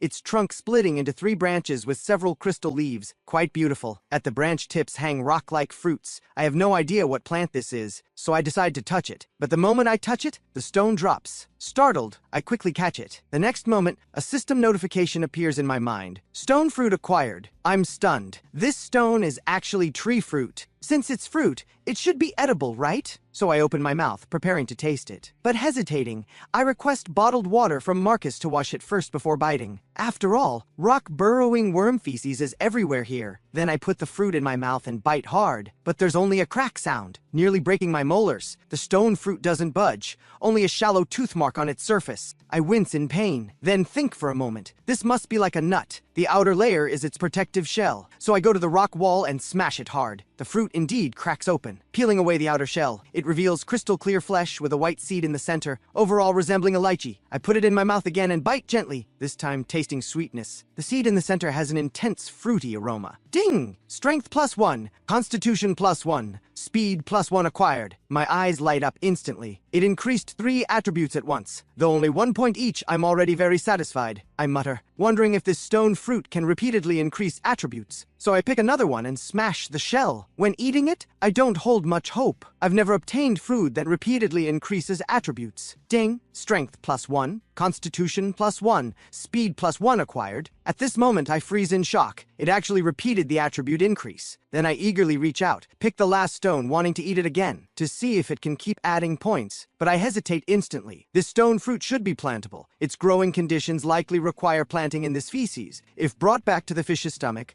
I could grow more fruit through cultivation. So I abandon the idea of eating it and tuck it safely in my pocket. Then I dig the plant out from the feces pile. Along with those crates, I send everything to Marcus for storage. At this moment, this cave treasure hunt is successfully completed. Afterward, following the fish's guidance in my mind, I precisely navigate through fork after fork, catching 10 gel slugs along the way. After crawling for who knows how long, I finally reach the original cave entrance. The pitch-black environment confirms I'm back in the Leviathan's mouth. At this moment, my constantly anxious heart finally settles. Next, I place the armor in the equipment slot and pass through the esophageal passage light and free, returning to the stomach cavity. At this moment, looking at the spots of light around me, I feel like it's been a lifetime. Suddenly, the fish's thoughts echo. Little human finally returned. Can sleep now. So sleepy. Immediately after, the entire stomach cavity shakes. The fish begins moving, probably searching for a suitable resting place. I smile faintly, exhausted, because it's not my time to sleep yet. Next, I retrieve everything stored with Marcus, then plan to properly place the crystal stone tree. So I craft a mini planter, bury the feces inside, and plant the crystal stone tree on top. Then I place the corresponding supply crates, iron nails, and glass into the storage locker, and place the mini aquarium containing waste blood coral on the wooden platform. Then craft another mini aquarium, and place the gel slugs I caught on the way back inside. The next day after waking, I first check my body attributes. My strength has now reached 10 points, with the rating changed to a healthy person who surpasses ordinary humans. With just 5 more strength points, I can easily handle the 100+ kilogram spike shell lobster armor set. Then I check the waste blood coral's condition. Seeing the coral polyps alive, I feel relieved. But then a problem arises in my mind. Waste blood coral polyps feed on blood. Where will I get blood? I quickly think of a good solution. Killing tendril bloodworms like before. They have lots of blood. One is enough to feed all the waste blood coral polyps. Then I look at the other mini aquarium. The gel slugs inside can make hemostatic gel. If injured by other large creatures later, hemostatic gel can provide powerful recovery effects immediately. I catch one, planning to test how strong its recovery ability really is. I directly cut it in half with the bone blade and place it in the mini aquarium, then patiently wait to see its recovery. Next, I climb down from the platform to check the golden silk seaweed I'd been thinking about. As soon as I approach, I notice it's clearly grown taller, and its entire body now glows faintly. At this moment, I can't help but feel excited. After all, its fruit grants +5 strength, and the fishbone armor requires its fiber. The golden silk seaweed's importance goes without saying. After calming my emotions, I approach the watermelon planting area. Seeds buried just days ago have already produced basketball-sized fruit. I can't help but marvel at plant growth speeds in this world. Clearly, it won't be long before they fully ripen. Having checked everything, the fish's feeding time approaches. So I move to the relatively safest inner side of the platform and equip all my defensive gear. Then open the blueprint interface and craft the iron cleaver. 3 iron nails plus 1 wood instantly transform into blue light, assembling into a 1-meter-long iron cleaver before me. Gripping it one-handed to feel the weight, I find that despite having 10 strength points, I can only perform simple slashes,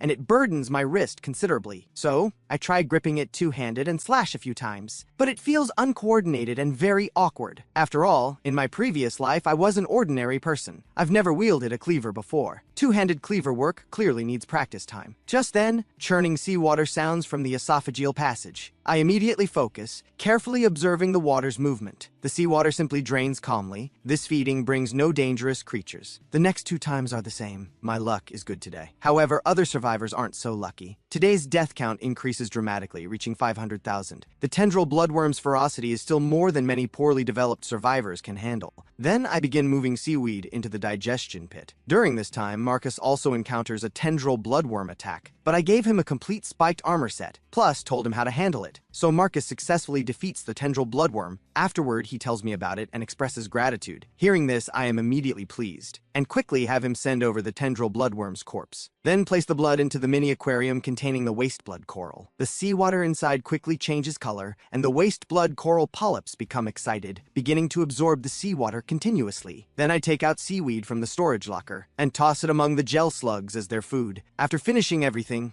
I find the watermelon has fully ripened, so I immediately pick it, cut it into pieces, and leisurely sit on the platform munching away. Previously, I considered large-scale watermelon cultivation to achieve complete self-sufficiency with food and drink, but that would require at least 20 to 30 mini-planters, and the required space currently can't be reasonably arranged. Though with the fish's growth these days, the stomach cavity has expanded somewhat. To reasonably plant large watermelon fields would require waiting until the stomach cavity reaches at least 100 square meters. Next, I send some watermelon to Marcus. Then think of Adrian. I've thought before, since this world has global chat and the exchange market, teams and factions will definitely emerge. So I plan to develop my own team. Therefore, I invited Adrian. This woman is shrewd, not necessarily friend material, but perhaps a good collaborator. At this moment, I think, it's time for this woman to show her loyalty. So I message her, Adrian, shouldn't you contribute one of your recently traded blueprints to the team? Adrian is clearly caught off guard, Alex.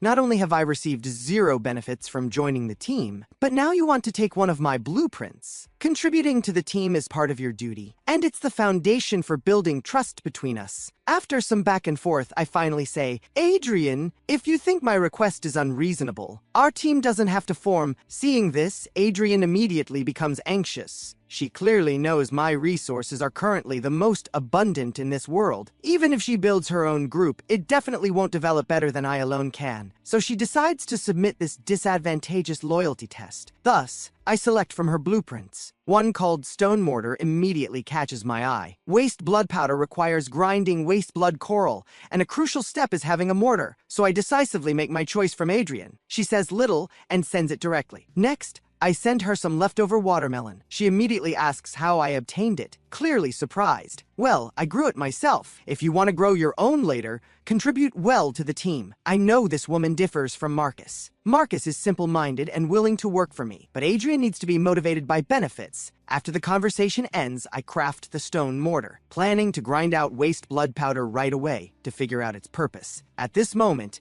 in the aquarium, the seawater previously colored by tendril bloodworm blood has become clear again, clearly all absorbed by the waste blood coral polyps. And the waste blood coral overall seems slightly larger. Apparently, the more blood provided, the faster it grows. So without hesitation, I break off a small piece and place it in the stone mortar, first crushing it, then grinding in circles. I don't know how fine to grind it, so I just grind as fine as possible. After who knows how long, the system notification suddenly appears in my mind. Ding! Small portion of waste blood powder acquired. Upon consumption, Constitution +3. For 10 minutes, strength +5 and speed +5 accelerates wound recovery. Can only be consumed once per day. I'm instantly thrilled. This effect is incredible. Though my strength has increased to 10 points, wearing the 100+ kilogram spike shell lobster armor still burdens my body somewhat. So this waste blood powder's 10-minute boost is practically a life-saving tool for me. In my excitement, I plan to test its effects immediately. So I pour it all into my mouth and gulp it down with bottled water. Ding! Constitution +3. Strength +5, speed +5 acquired. I immediately feel my entire blood boiling,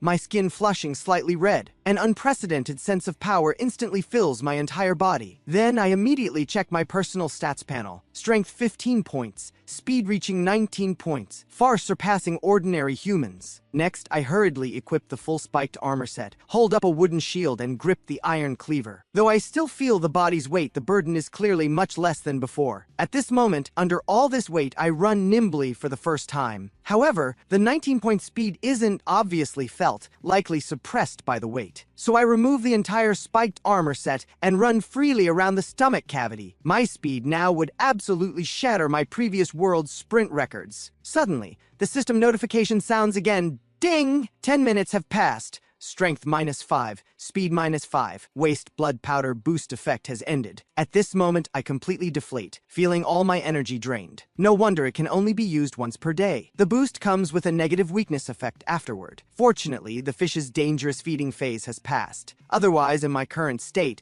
encountering any aggressive creature, I'd probably lack even the strength to swing my cleaver. During this recovery period from weakness, I return to the wooden platform and eat fruit from cans to replenish sugar, and casually send Marcus a few cans. He quickly replies, "Alex, thank you so much. Just killed a tendril bloodworm and used lots of stamina. Really need to replenish. You're welcome." Though I ate 2 cans to replenish sugar afterward, my expression remains listless, and my eyelids grow heavy with drowsiness. This makes me sigh. The waste blood powder's side effects are really too strong. But right now I don't dare sleep, because in just over an hour the fish will swallow today's first supply crate. To distract myself, I focus on thinking, does making hemostatic gel from gel slugs also require the stone mortar? Time slowly passes for an hour. Water sounds from the passage. Today's first supply crate has arrived. I also equip the full spiked armor and enter combat readiness. This time, a silver-scaled dartfish enters with the water. Seeing this, I breathe a sigh of relief. After all the seawater drains, I jump down to process the helpless silver-scaled dartfish, then remove the spiked armor and open the supply crate. Ding! 1 gold ore acquired. I pause. These past 2 days, I haven't encountered many dangerous creatures, but ore acquisition rate is high. I wonder what sea region the fish has swum to. Then I plan to check on the gel slug I cut in half earlier, so I approach the aquarium raising them, and find the seaweed mostly eaten, and the gel slug count has become 11. Just 2 of them are half the size of the others. I'm somewhat surprised. Could the one cut in half have become 2? What incredible recovery ability! No, more accurately, it's regenerative ability. Then I reach in and catch a small gel slug, toss it into the stone mortar, preparing to test my theory. Next, I crush the gel slug's body with the grinding pestle. Since it's a living creature, I feel somewhat cruel, but there's no other way. According to the gel slug description, hemostatic gel requires using its body. Fortunately, it has no blood, so it doesn't seem too gory. Soon, the gel slug inside becomes a glob of viscous gel. Hemostatic gel acquired. During heavy bleeding, apply hemostatic gel to the wound for immediate hemostatic effect and accelerated wound healing. My eyes light up instantly. So hemostatic gel really is made this way, and its effects are significant. Previously, a tendril bloodworm bit a bloody hole in the stomach wall,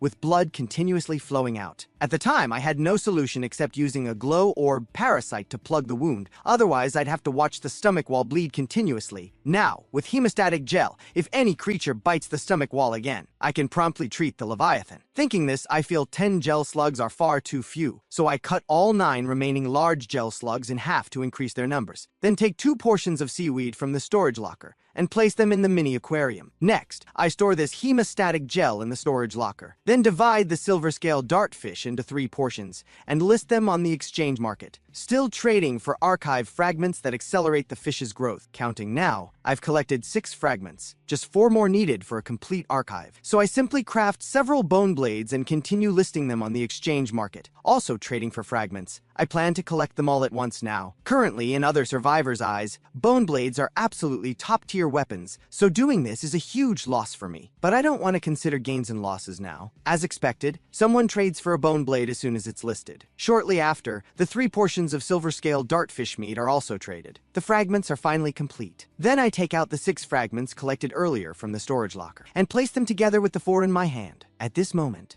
a notification sounds in my mind. Abyssal Leviathan Accelerated Growth Food Archive Fragments complete. Synthesize? I choose to synthesize without hesitation. The next second, the fragments emit blue light before me, coalescing into a screen. It records 5 types of Leviathan food. The first type is fruit grown by survivors themselves. Feeding 5 tons increases the Leviathan's growth speed by 10%. The second through 5th types are crimson kelp, bamboo segment anemone, golden silk seaweed, golden king kelp, all requiring 10 tons to increase the Leviathan's growth speed. After reading the archive descriptions, I'm completely dumbfounded. I currently can't achieve any of these 5 foods.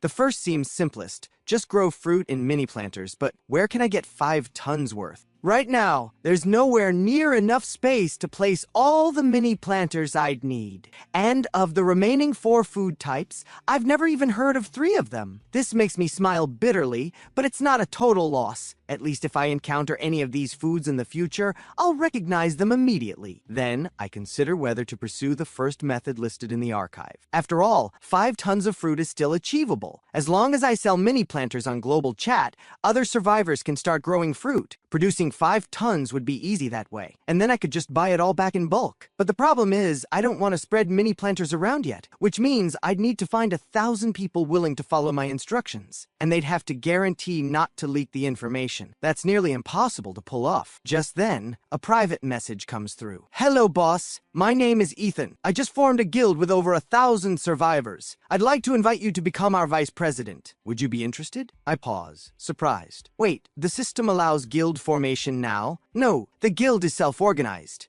We created a group chat. One person's strength is limited, and we all believe working together helps us develop faster. I see. Thanks for the invitation, but I'm not interested in joining any organization right now. Just like that, I firmly decline Ethan's invitation. After that, more guilds keep inviting me to be their vice president, but I turn them all down. Guilds aren't part of the official system interface. These self-organized groups rely entirely on members' conscientiousness. That feels unreliable. Besides, if I wanted to, I could just start my own. That said, forming a guild is actually a smart survival strategy. It pools multiple people's resources together. For example, valuable blueprints can be traded more cheaply within the guild, but it only works if everyone follows the rules. Otherwise, it falls apart quickly. Just then, Adrian messages me again. She asks if I'm planning to form a guild too. I'm not. But you could form one under your name. After all, you came up with the seaweed transport method. You've got a good reputation on Global Chat. I want to, but what do I use as leverage? Ethan's guild advertised with 10 blueprints. I'm speechless for a moment. This woman never gets to the point. If you want something from me, just say so. Stop trying to manipulate me. Fine, I'll be direct. I want the fishbone blade blueprint back that I traded you earlier. Weapon blueprints are rare right now. With the fishbone blade's power, it'll definitely attract survivors with resources to spare. After she says this, I start thinking it over. I already have the iron cleaver now, so giving Adrian the fishbone blade blueprint isn't out of the question. And if I keep being suspicious and never trust her, there's no point in partnering with her at all. Alright, you can have the fishbone blade blueprint,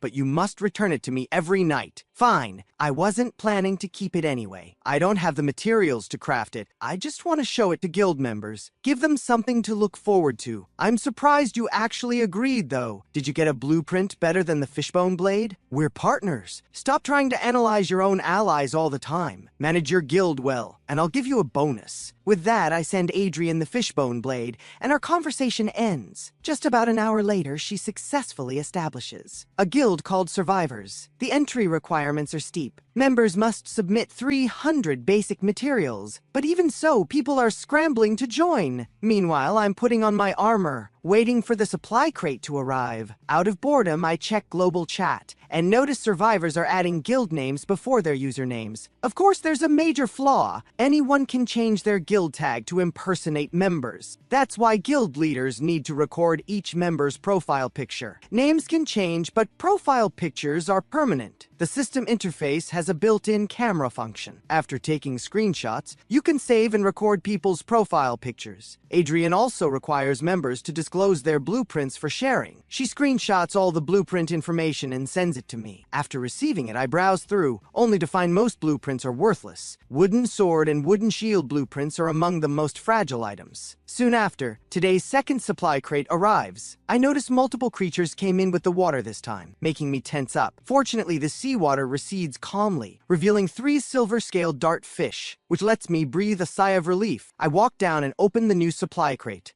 Ding! Obtained diving suit blueprint. I'm immediately thrilled. No wonder 3 fish came at once. They're here to provide materials for the diving suit. I activate the blueprint. Crafting the diving suit requires 5 silver-scale dartfish skins and 20 cloth pieces, so I use the spikes to peel the skin off all 3 fish intact. Then click craft. 20 cloth pieces and 2 fish skins fly out from the storage locker, merging with the 3 fish skins in front of me into blue light, transforming into a diving suit with a completely smooth surface. My eyes light up instantly. In this ocean world, a diving suit will definitely come in handy. The next day arrives, and right after waking up, I inspect everything. The golden silk seaweed has grown 10 centimeters taller. The gel slugs have multiplied to 19, and the waste blood coral polyps look listless from not absorbing any blood. Soon after, the giant fish begins feeding. As the seawater flows in, I notice only 2 glow orb parasites in the water, with no other dangerous creatures. So, I craft the wooden bucket blueprint I traded for earlier, planning to change the seawater for the waste blood coral. But just as I'm about to scoop water, something suddenly flashes on the water's surface. I quickly scan around but don't spot any creatures. Yet I still retreat to the inner side of the platform, quietly waiting for the water to recede. After a long while, I still haven't noticed anything unusual, so I figure I'm probably just being paranoid. I walk down, pick up the glow orbs, and place them on the stomach wall, adding light to the space. As I'm about to start moving seaweed, I suddenly hear a sound cutting through the air behind me. I turn and see a blurry afterimage in front of me. The next moment, my chest plate is pierced, and blood flows from my chest. Fortunately, the armor's protection prevents a fatal injury, and the blurry object gets deflected. But I have no time to worry about my injury, because several more of those piercing sounds appear around me. I quickly raise my arm, and a cleaver appears in my hand. The next instant, it collides with the blurry object, sparking on impact. Immediately after, the blurry object gets knocked away, but I have no time to celebrate because another attack reaches me from the other side. So I quickly raise my other arm, and a wooden shield appears in my hand. With a thud, the blurry object lodges into it. At this moment, I finally get a clear look at this thing. It's a creature shaped like a flying disc, but there's no time to examine it closely, because 2 more rapid flight sounds cut through the air around me. I immediately drop the iron cleaver, and with a thought, 20 wood pieces fly out from the storage locker behind me, transforming into blue light, assembling into a wooden door in front of me. The next moment, the other 2 disc-shaped creatures embed themselves completely in it, stuck tight. I still don't let my guard down, carefully listening for sounds around me,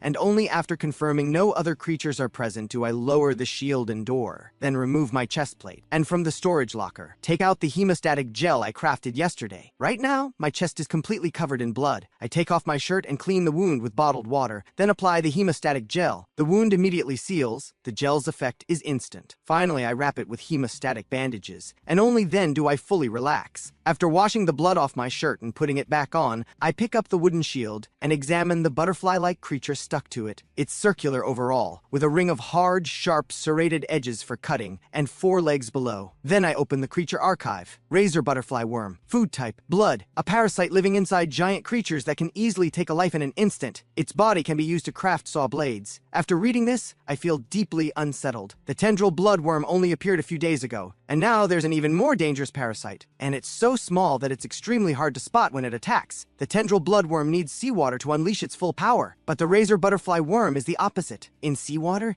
it can't find solid footing, preventing it from using its incredible speed and jumping power. That's why it only attacks after the water recedes. Right now, I can't help but lament. The stomach cavity is getting more and more dangerous. Next, I kill all these razor butterfly worms, then store them in the storage locker to use as saws later. Then I open the system interface and use the iron nails in the storage locker to upgrade the damaged spiked armor set. Finally, after putting on the new armor, I feel safe enough to start moving seaweed. This time is cutting it close, because right after I finish moving everything, the giant fish's second feeding begins. I remain vigilant, watching the water. A fleshy, elongated body rolls on the surface. It's a tendril bloodworm. At the same time, I see the same strange flash as before. My brow furrows deeply. When it rains, it pours. Both dangerous parasites showed up this time. Waiting for the water to recede like before definitely won't work. If the tendril bloodworm and razor butterfly worms attack together, I won't stand a chance. So I make a bold decision. While the razor butterfly worms can't attack in water, I'll dive in proactively and eliminate the tendril bloodworm first. With that, I unleash all my strength, take a deep breath, and leap into the water like a hungry tiger. Before the tendril bloodworm can react, I swing the iron cleaver in a frenzy, sending seawater splashing everywhere, and soon the water turns red. The tendril bloodworm is finally cut in half. I quickly drag its corpse up onto the wooden platform and drop it into the aquarium with the waste blood coral. After all, I can't waste all this blood. Doing all this drains most of my stamina, so I retreat to the rest area to recover, preparing to deal with the razor butterfly worms once the water recedes. Meanwhile, I keep my eyes fixed on the water surface and notice something unexpected. The razor butterfly worms are gathering together. I pause. Could it be because of the tendril bloodworm's blood? After all, razor butterfly worms also feed on blood. This realization makes me excited. It's a perfect chance to eliminate them all at once. Since they can't spin rapidly in water, they have no real attack power. So I leave the rest area and slowly enter the seawater. I raise my blade and strike, hitting one of them. The other razor butterfly worms immediately sense danger, but their 8-legged structure isn't suited for underwater movement, so they escape slowly. How could I pass up this weakness? I chase after them, slashing away, and quickly eliminate all 5 razor butterfly worms. Then I retreat back onto the platform, waiting for all the seawater to recede, and only after confirming there's no other danger do I fully relax. The experience just now also taught me the razor butterfly worm's weakness. As long as I release blood in the seawater,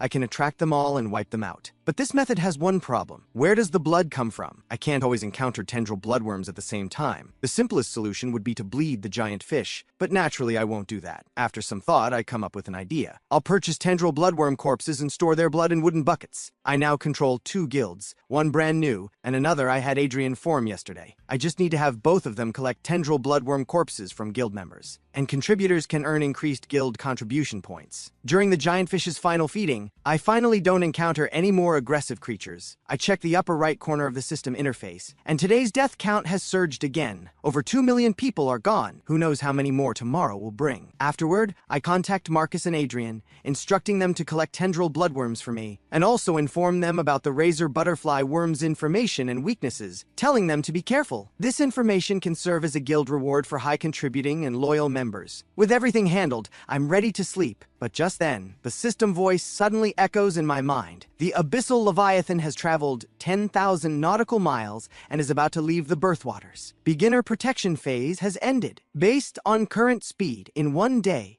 the abyssal leviathan will cross the border waters and enter the deep blue sea. Hearing this news, my head reels and my expression freezes. The past dozen days could be described as constantly perilous, yet the system is telling me I've been in a protected phase this whole time. Then how dangerous will the unprotected deep blue sea be? I wake up to the first day, before crossing into new waters. I'm surprised to find the giant fish hasn't been feeding all day, and for the first time in a while I hear its thoughts. There seems to be something over there. I'm puzzled. What did it find that's making it skip meals? After some time, the esophageal passage opens and seawater floods in. I stay alert, watching for dangerous creatures in the water, but find nothing. And for some reason, the water is very murky this time. Soon the water recedes, and I discover there isn't even any seaweed this time. Instead, the ground is covered with sediment, along with a white sphere the size of an ostrich egg. I pause. What is this? I carefully walk down. Upon closer inspection, it appears to be a fish egg. After quickly touching it, I open the creature archive. Big head fish. Length 20 meters. Weight 100 tons. Food type carnivorous. Description: a fish that likes to hide in sand while hunting. It possesses some intelligence.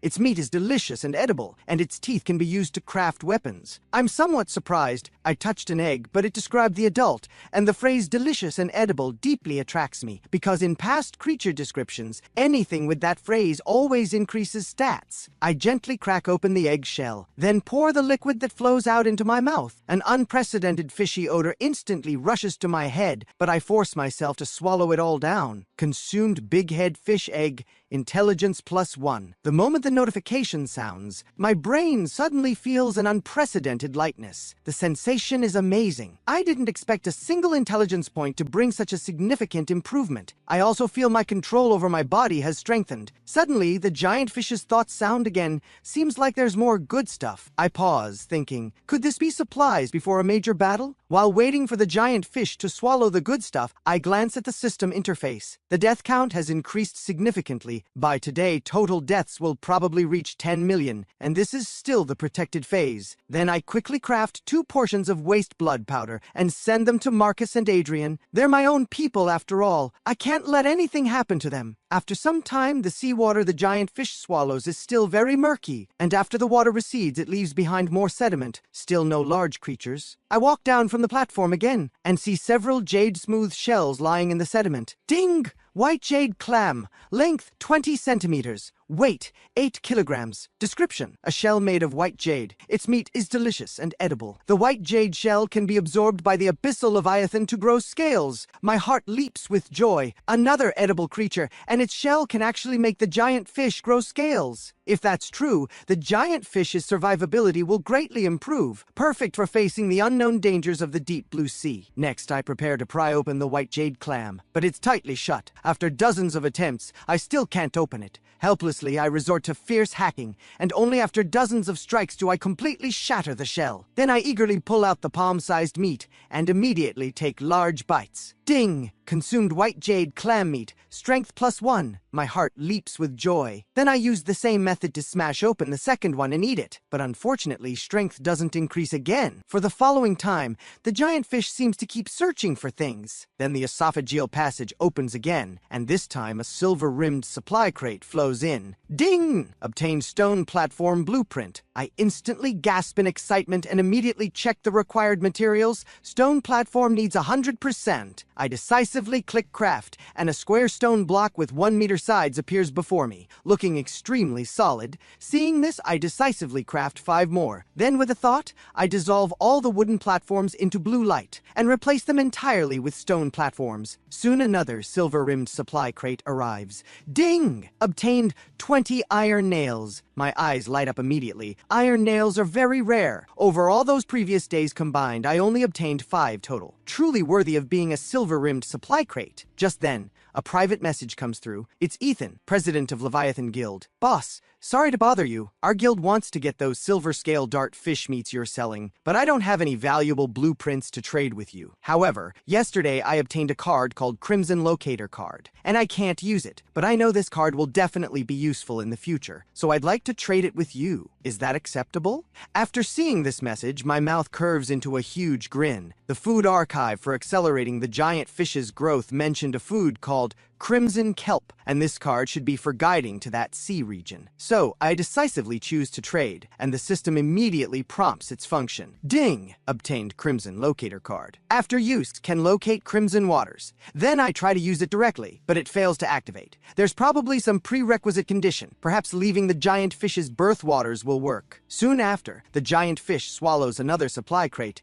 Ding! Obtained 5 gold ingots. Can increase golden silk seaweed growth rate. My eyes light up at this moment. Golden silk seaweed's value goes without saying, but its growth rate of only 20 centimeters over several days has been frustrating. Now I've finally obtained fertilizer for it. After that, the giant fish swallows another silver-rimmed supply crate, which yields 5 silver ingots. I have no idea what silver ingots are for, so I can only store them for now. After some time, I sense the giant fish suddenly stops moving, and its thoughts found another treasure cave. Hearing this, I immediately get excited. Doesn't this mean I'm about to score big again? So I immediately gather my armor and weapons and climb into the esophageal passage like last time. During this, I also communicate with Marcus, telling him to be ready to send support items at any time. But before I take more than a few steps, the esophageal passage behind me suddenly closes. I freeze. What's happening? Though I know the giant fish won't harm me, the enclosed space still makes me tense and uneasy. The next second, the entire space violently shakes,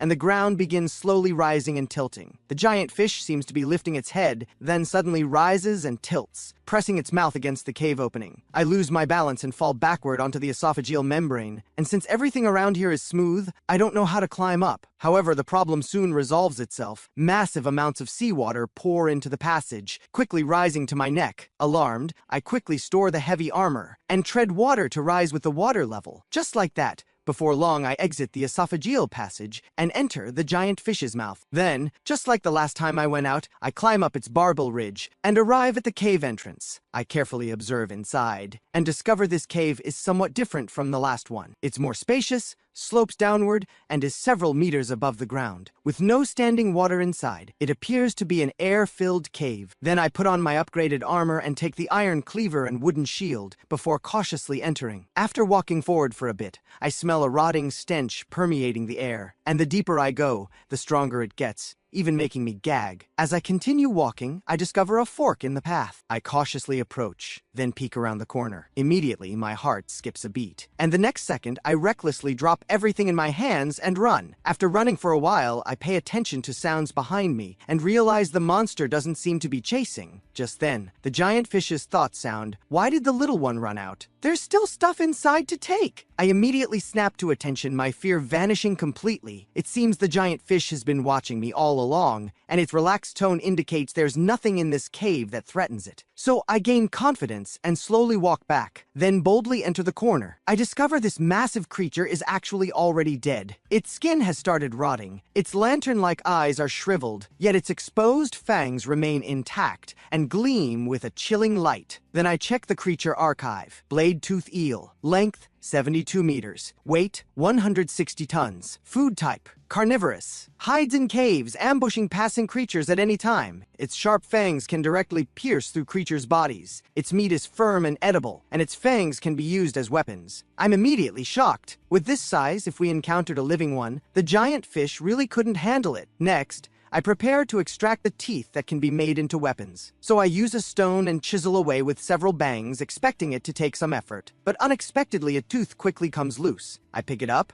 and find the root looks just like a knife handle, as if it can be used directly as a weapon. Seeing this, my heart leaps with joy. I extract all 30 teeth in one go and send them to Marcus for storage. Then I leave this corner and continue forward. After over 100 meters, I finally reach the end. Golden light suddenly flickers ahead. I move closer to look and discover a stone platform at the end with a pure golden supply crate on it. My eyes immediately sparkle. Last time the cave only had a gold-rimmed supply crate, yet it gave me 3 rare blueprints. I quickly walk over and open it, and golden light emanates from within. Ding! Obtained Abyssal Leviathan Scale Transformation Ultimate Formula. Unique possession. My heart instantly races. Though I don't yet know this formula's specific function, hearing the word ultimate plus unique tells me it's definitely extraordinary. I immediately check the formula's contents, only to be dumbfounded. Except for the first ingredient having a description, everything else is question marks. I think to myself, it probably needs to be unlocked step by step. And just looking at the first ingredient, I know this isn't something I can make right now. Helplessly storing the formula, I prepare to leave. But a doubt suddenly arises. Was obtaining such a precious pure gold crate a bit too easy? That blade-tooth eel should have been guarding this pure gold crate, but died for some unknown reason, letting me get lucky. What could have killed that massive creature so silently? Could it be some large creature from the deep blue sea that passed through? Thinking this, chills run uncontrollably down my spine. Soon after, I return to the cave entrance, remove all my equipment, and jump into the giant fish's mouth. It knows I've returned, so it slowly opens the esophageal passage, gradually lowering the water level in the passage, letting me safely return to its stomach. After checking around, I discover fortunately this place was largely unaffected by the giant fish's tilting. Only some seawater spilled from the mini aquarium and seaweed planter box. The next day, shortly after waking up, a series of system notifications sound in my mind. You are now far ahead of other survivors, the first to enter the extremely dangerous deep blue sea. The system then informs me I've obtained the world's unique title Trailblazer, which grants 5 freely allocatable stat points that can be reassigned at any time. If I lose my leading position, the title will be transferred. Then the system voice sounds again. Ding! Use the ironclad behemoth extermination pass as soon as possible, or you will be hunted by the ironclad behemoth. At this moment, I'm first shocked. Then I open the personal stats panel and see the title Trailblazer added after my name. I add 5 points to strength, then try figuring out how to reassign, discovering I just need to click the title. I'm very pleased at this moment because these 5 stat points are extremely flexible. When facing danger, I can put them all in speed to escape. If escape is impossible, I can instantly switch them all to strength to fight desperately. But immediately after, I become tense again because I now notice the character assessment section reads, a person infected with negative oxygen bacteria who is currently sick. After a moment of stunned silence, I recall the past 2 days' experiences. The only reason for this negative oxygen bacteria infection could be yesterday's treasure cave. Thinking carefully, that massive blade-tooth eel died without external injuries probably because of this bacteria. Everything makes sense now. And now, I don't know what to do. After all, this bacteria can kill even a massive creature, so it's definitely beyond what I can resist. I keep telling myself to stay calm. Thinking carefully, I should have been infected last night, yet I haven't felt any discomfort all day today. So this negative oxygen bacteria probably isn't particularly virulent. Without any treatment method currently, I can only endure it physically. So I allocate all 5 stat points to Constitution. After temporarily setting this matter aside, I take out the ironclad behemoth extermination pass I obtained earlier from the storage locker. It now shows a 3-day countdown. I know that once these 3 days pass, the ironclad behemoth will completely lose patience and begin hunting the giant fish. At this moment, I can't help but feel tense. My giant fish was only born a dozen days ago, yet already 2 highly aggressive parasites have appeared inside. Therefore, I dare not imagine how many parasites would exist in an adult leviathan's stomach after going uncleaned for a long time. Right now, I truly feel like my end is approaching. Suddenly, the giant fish's thoughts sound in my mind. Finally found it. So scary. I need to get back quickly. I freeze, not understanding what's happening. Then I hear the system notification ding. Entered birth waters. I freeze again. Why did it come back? But soon I figure it out. It's probably almost evening outside, and the giant fish is likely preparing to rest for the night in the safe birth waters. And sure enough, after returning to the border waters, it stops moving. But what I didn't expect is that it suddenly opens the esophageal passage and lets in large amounts of seawater. After the seawater recedes, I see a deep blue treasure chest and realize this must be what the giant fish risked finding earlier. I immediately open the chest. Ding. Obtain duel right. Usage can designate any survivor for a duel. If you kill the opponent, you obtain all their resources. At this moment, my mood inevitably grows heavy, because this deep blue treasure chest should be obtainable by everyone. In other words, many people will possess duel rights in the future, which will inevitably lead to mutual plundering. This isn't a duel right at all. It's a switch for greed. Now I only hope other survivors have self-awareness and don't come challenge me to duels. But then I find this thought laughable because people will definitely try to challenge me for huge gains and in no small numbers.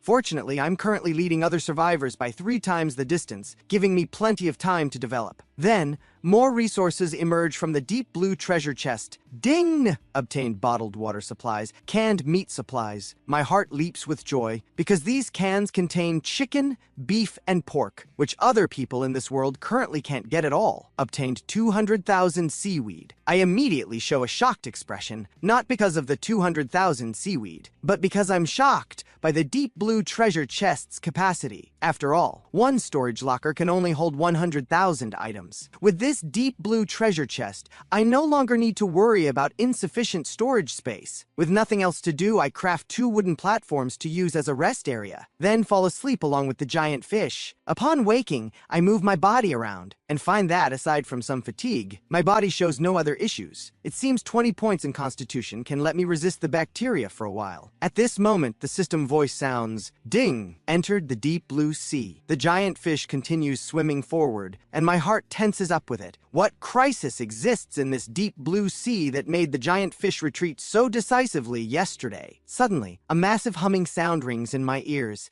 and it seems to be getting closer, making my eardrums ache instantly. Then the stomach cavity suddenly lurches, and my entire body goes flying sideways. Fortunately, the stomach wall is soft, so I'm not injured, though the violent shaking makes my head spin. Another series of muffled explosive sounds rings out consecutively, like heavy bombs exploding underwater, and the explosions are right beside the giant fish, almost knocking me unconscious. If my constitution hadn't reached 20 points, I might have been killed by the shock waves. Immediately after, the giant fish's urgent voice sounds in my mind. Hide, hide. Though I don't know what's happening outside, it's not hard to guess. Some massive creature must be hunting the giant fish. Suddenly, thunderous explosive sounds ring out again, and they keep getting closer. Then I'm thrown flying again. I know it must be that massive creature attacking. At this moment, my heart is in my throat, and the reason I'm being thrown around is obviously because the giant fish is twisting its body violently to evade attacks. I desperately cling to the wooden posts beneath the wooden platform. After all, there's nothing I can do right now. Only pray that the giant fish can successfully escape this hunt. Right now, the stomach cavity is shaking violently as the giant fish evades the hunt from an even larger creature. I cling desperately to the wooden post, praying the giant fish can escape successfully. Suddenly, its excited thoughts sound.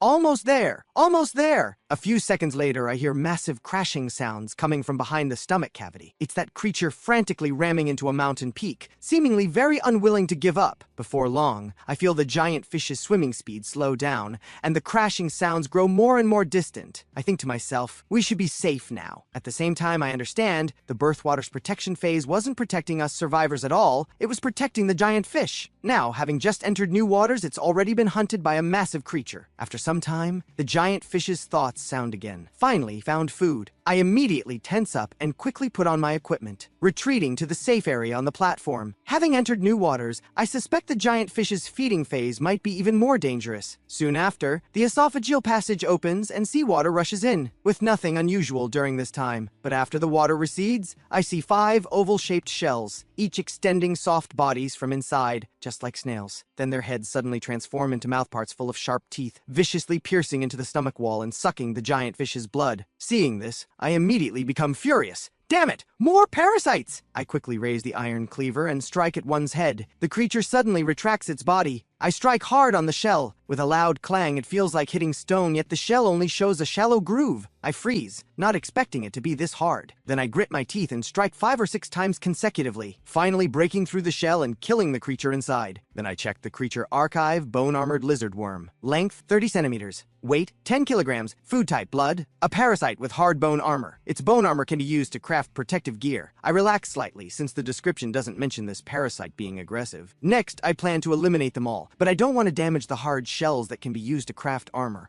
So I walk onto the platform and take out iron nails and wood from the storage locker, open the blueprint interface, and craft an iron dagger. Then approach one of the bone-armored lizard worms and stab directly into its shell. Soon, the bone-armored lizard worm inside is ground to death. Repeating this several times, I ultimately obtain 12 intact bone armors and store them in the storage locker. Next, I start moving seaweed, while thinking to myself, the giant fish's feeding time today was much later than usual, all because it was being hunted earlier, causing it to miss many food sources. This situation might occur many more times in the future, so I decide, from now on, I'll collect large amounts of seaweed through Marcus and Adrian's guilds to proactively feed the giant fish. After all, it needs to be well fed to have the strength to escape predators. An hour later, I finish moving all the seaweed, and after the giant fish finishes digesting, it begins swimming again, entering today's supply crate intake phase. But soon after, it suddenly shouts loudly, its tone clearly angry, "Damn it, don't run!" Before I can react to what's happening, the entire stomach cavity suddenly flips over. At this moment, the supply crate the giant fish just found is suddenly stolen. So it chases after and slams that creature with its tail. After the stomach settles down,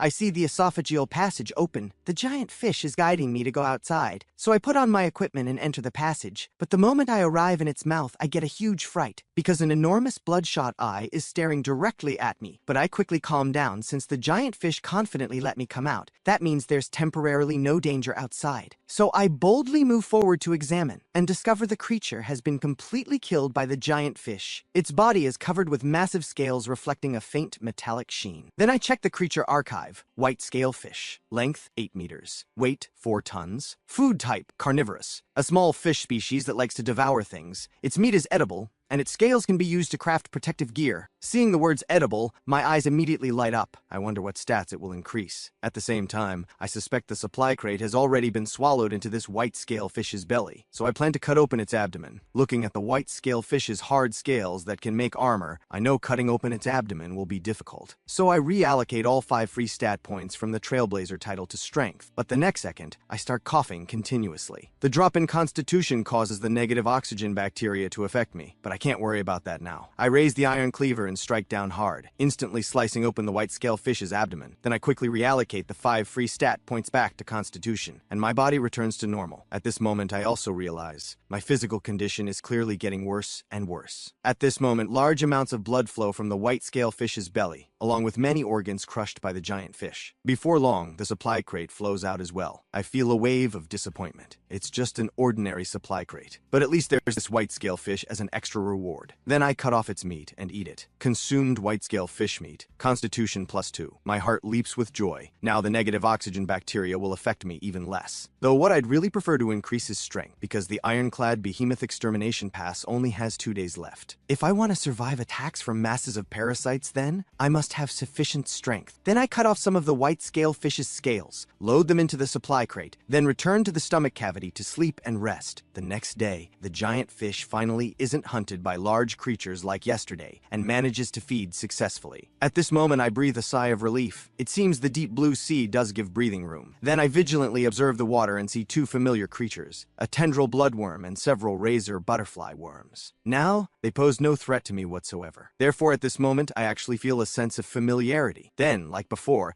I first jump into the water and eliminate the tendril bloodworm, then use its blood to successfully attract the razor butterfly worms to gather, and finally wipe them all out. Right now I'm thinking, this is too easy. If only I encountered these familiar parasites every day from now on. Then I turn to climb onto the stone platform but instantly freeze, because I see the platforms have all turned into wood. Then massive ripples appear behind me. I immediately turn my head, only to find the water surface is actually calm. This sends a chill through my heart, and I quickly realize I seem to have fallen into some kind of hallucination. So, without hesitation, I slash my own thigh. When I wound my thigh and forced myself to wake up, I see a soft-bodied creature has already stuffed several tentacles into my mouth, seemingly transmitting something. While 2 other tentacles are pressing hard on my head, a wave of revulsion hits me. I suddenly swing the iron cleaver, severing those tentacles. Then quickly use my fingers to trigger my gag reflex, trying to vomit out whatever that creature transmitted into my body. Immediately, a glob of mucus comes out, covered with densely packed eggs. Utterly disgusting.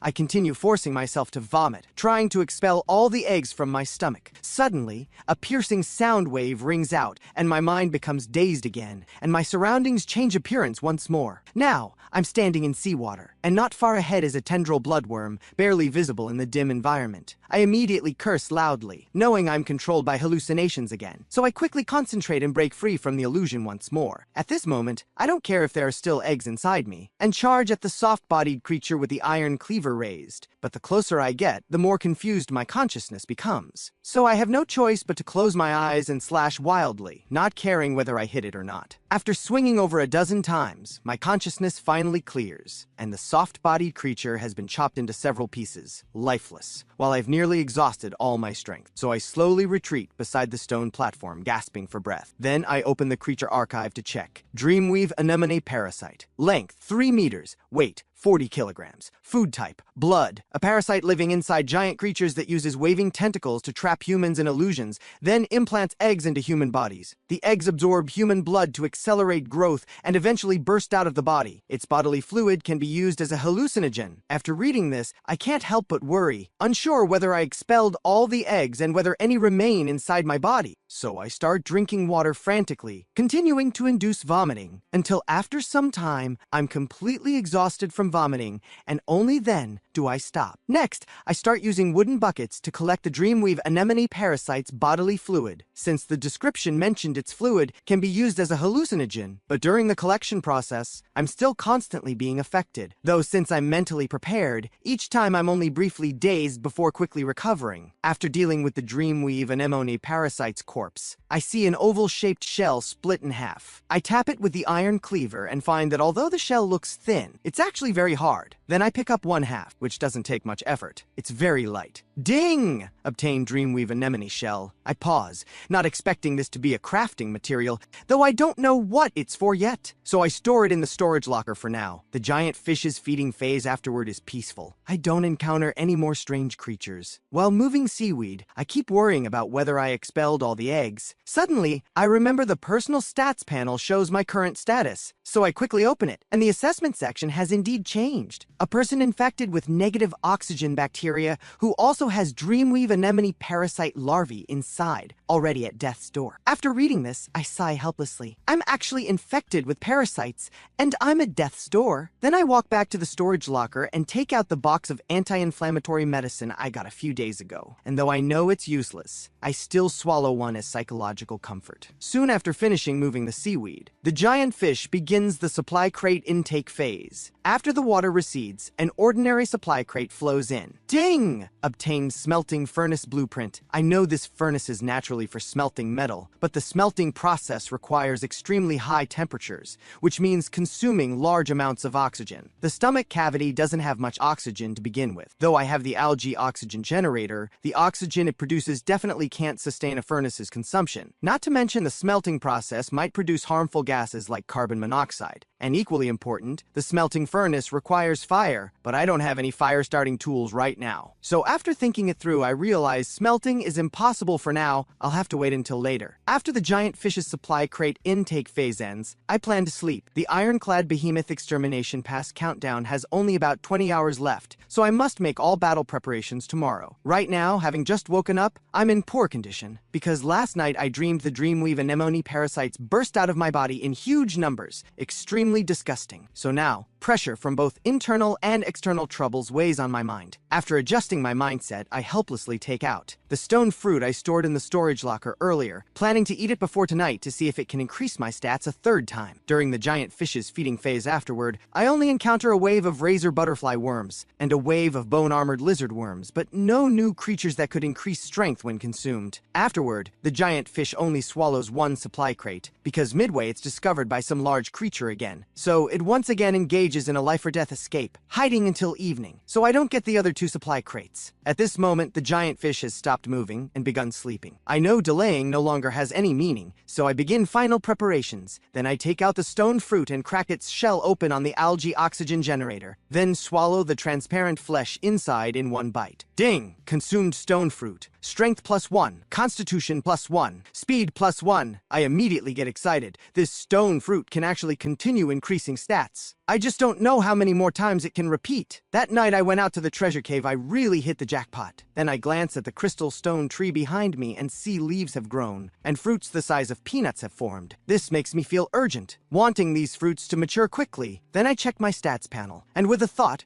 reallocate the Trailblazer title's 5 free stat points to strength, bringing strength to 17 points all at once. I instantly feel the armor on my body has no weight, as if I'm only wearing a cotton jacket, but immediately I start coughing. Constitution drops to 18 points, making me feel very weak, but there's no choice. I must force myself to increase strength to have a better chance of surviving inside the ironclad behemoth's stomach. Then I take out 2 more iron nails and upgrade the iron cleaver once more. Next, I grab 6 gel slugs, grind out 6 portions of hemostatic gel, and also take out one portion of waste blood powder, placing everything into the deep blue treasure chest that can store 200,000 items, planning to bring them all into the ironclad behemoth's body. Finally, I also tell Marcus to be ready to support me at any moment. With that, everything is pretty much prepared. Then I pick up the ironclad behemoth extermination pass and say loudly, "Use." The moment the words leave my mouth, the pass immediately radiates golden light. Finally, it transforms into a massive fish clad in steel armor. After soaring through the air for a moment, it suddenly opens its enormous mouth and swallows me whole. Immediately, I vanish from the stomach cavity. The next second, I appear in a pitch-black space. The ground here is extremely damp. The air carries a fishy stench that makes me nauseous. I immediately open the creature archive. Ironclad behemoth, stage adult, body length 300 meters, weight 200,000 tons, diet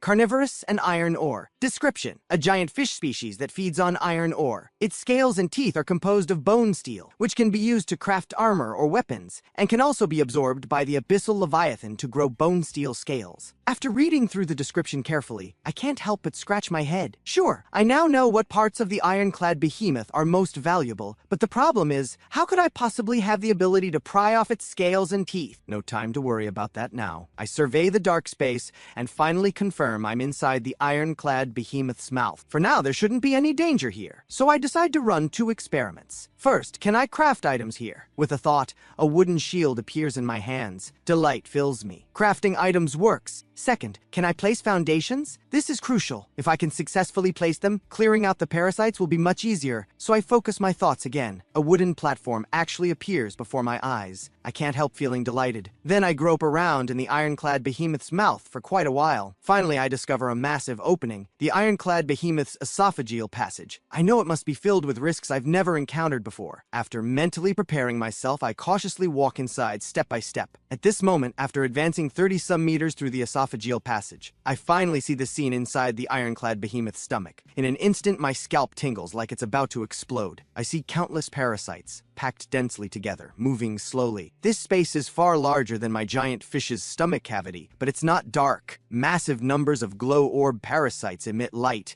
and they're many times larger than the ones I've encountered before. After hesitating for quite a while, I slowly step into the stomach cavity. Among the swarm, I recognize tendril bloodworms, bone-armored lizard worms, and razor butterfly worms, but there are even more I don't recognize, all with bizarre appearances. Most of them are feeding on the ironclad behemoth's blood. The stomach walls are riddled with bite marks, barely a patch of intact surface visible. Many areas are festering. I mutter bitterly, how am I supposed to clear all this? Then I prepare to retreat back into the esophageal passage to plan more carefully. But the next second, a fangworm covered in sharp teeth appears before me, its mouth gaping wide as it lunges to bite. In a split second, I react quickly, barely dodging the fangworm's attack. Immediately, I swing my cleaver and slice off its head in one strike. With all this commotion, all the parasites within a certain range notice me, this unwelcome intruder. So the moment the fangworm's head hits the ground, 3 tendril bloodworms charge toward me. They're much larger than the ones I've seen before, each nearly 5 meters long. The one leading the charge opens its massive mouth and lunges at me. Seeing this, I swing my iron cleaver forcefully, striking directly on its hard head. A sharp crack rings out. My current 17 points of strength are incomparable to before, so this powerful strike splits the tendril bloodworm's body wide open. Blood splatters all over me, but I have no time to worry about it. I quickly roll away, dodging the attacks of the other 2 tendril bloodworms. Then I immediately stand up and charge forward. With one slash, I strike their soft bodies, cutting down both tendril bloodworms at once. But before I can catch my breath, I hear 3 thwip sounds. 3 globs of white slime suddenly fly toward me from ahead. Though I don't know what they are, I still quickly step back to dodge them. Then I see a creature covered in armor, about 3 to 4 meters in size. A yellow beetle moving its stubby legs like a charging tank. Just from its momentum, I know I can't face it head on, so I start backing away, planning to retreat to the esophageal passage to reconsider. But before I can retreat more than a few steps, the beetle steps on the white slime and gets stuck fast, unable to move. Seeing this,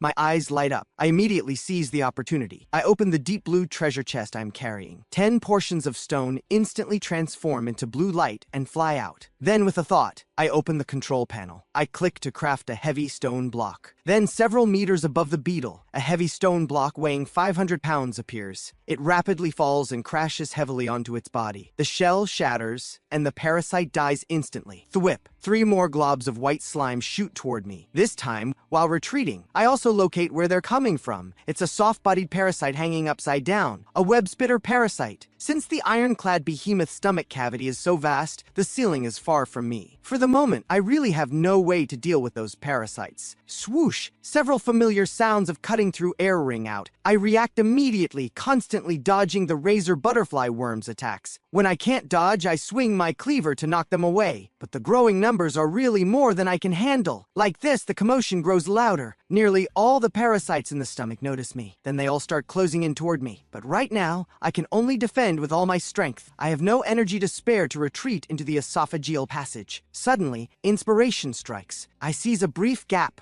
while dodging an attack, pick up a razor butterfly worm corpse, and throw it like a frisbee toward the web spitter parasites hanging from the ceiling. Just like that, I easily slice through one of them. Seeing the significant effect, I repeat this a few more times. Finally, I kill all the ones overhead. Without the slime attacks interfering, I finally have some breathing room. I immediately retreat and hide in the esophageal passage, but the massive swarm of parasites quickly chases after me. I immediately create several stone platforms, blocking the esophageal passage, treating it as a choke point, defending it firmly. The parasites here keep pouring in. I continuously slash away for over 10 minutes. Both my arms grow numb from exhaustion. Corpses of various parasites pile up, but they still keep pouring through the opening with all kinds of skittering sounds. I know I can't keep defending like this. My stamina simply won't hold out. With my 12 points of intelligence working rapidly, I quickly think of a solution. First, I dodge back some distance. Then I rapidly craft a foundation wall, sealing off the front. Then I turn and craft a corridor, positioning it right at the highest point of the esophageal passage. I seal all the other gaps with stone foundations, leaving only a straight path down the middle. Next, I take off all my equipment and put it in the supply crate. I add the Trailblazer's 5 attribute points to speed. Then, with a wave of my arm, I collect all the foundations blocking the parasites into the control panel and send them to Marcus. At this moment,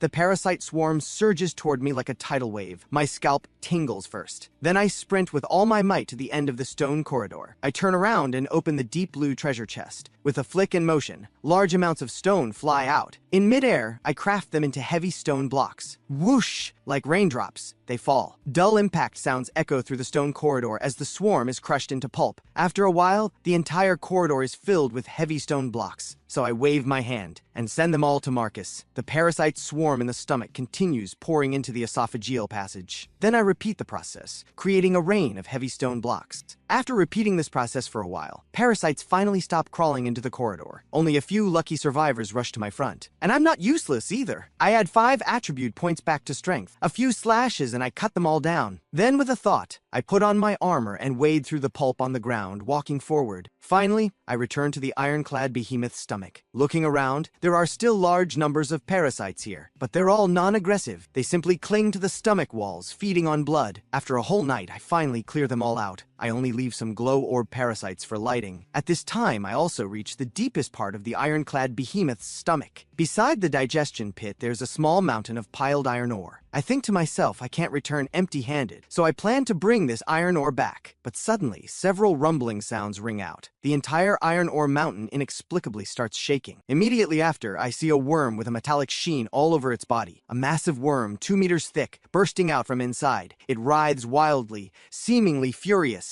I sense danger and want to flee, but the next second, it charges toward me at incredible speed, its gaping mouth lunging to bite. I hastily retreat a few steps, barely dodging. I swing down with all my strength, but I only hear the sound of metal clashing and sparks fly. My heart sinks. This creature's surface is actually covered in an iron hide. Then it immediately writhes its body and charges at me again. I quickly craft 3 heavy stone blocks in the air. They crash heavily down, but it only sinks slightly and takes no damage. Then it shakes its body, flinging all the heavy stone blocks away. Seeing this, my spirits hit rock bottom. I feel this parasite is simply not something I can eliminate right now. And just in this moment of my hesitation, its massive mouth lunges close again. This time, I don't dodge completely in time. It bites off a piece of my armor. Relieved terror washes over me. Cold sweat breaks out all over my body. If I'd been half a beat slower, I'd probably have lost my entire arm by now. I know I can't continue like this, so with my mind racing, I think of a plan. Though the heavy stone blocks didn't damage the giant worm, the 500-pound weight still had had some suppressing effect. So if I have enough of them, even if I can't kill it, I can immobilize it. To do this, I need a narrow space to trap it. So I take off my armor. I add 5 attribute points to speed. The giant worm chases madly behind me, but with my 22 points of speed, I'm now faster than it. So I lead it in circles, while placing stone foundations. After more than 10 minutes like this, I successfully build a cubic space, but my stamina is mostly depleted. I quickly change direction and run into the gap I deliberately left. Next comes the most dangerous step, leading the giant worm in a circle here so its body coils inside. So at top speed, I turn at the 4 corners of the cubic space. Behind me, the sounds of the giant worm crashing into stone walls ring out continuously. Finally, I run out of the cubic space. Then I quickly turn and seal the gap. Boom! A massive impact sound rings out. The entire stone wall cracks. I know this cubic space won't hold for long, and the top is still open. Once the giant worm realizes this, it can simply climb out from above. So I hurriedly have Marcus send over all the stone he has. Then I craft them into large numbers of heavy stone blocks, dropping them from above. The giant worm writhes wildly, trying to break free. But soon the cubic space is filled. It's pressed down, unable to move anymore. At this moment, I finally have a chance to catch my breath. Then I start thinking about what to do next. The mission is to clear all parasites,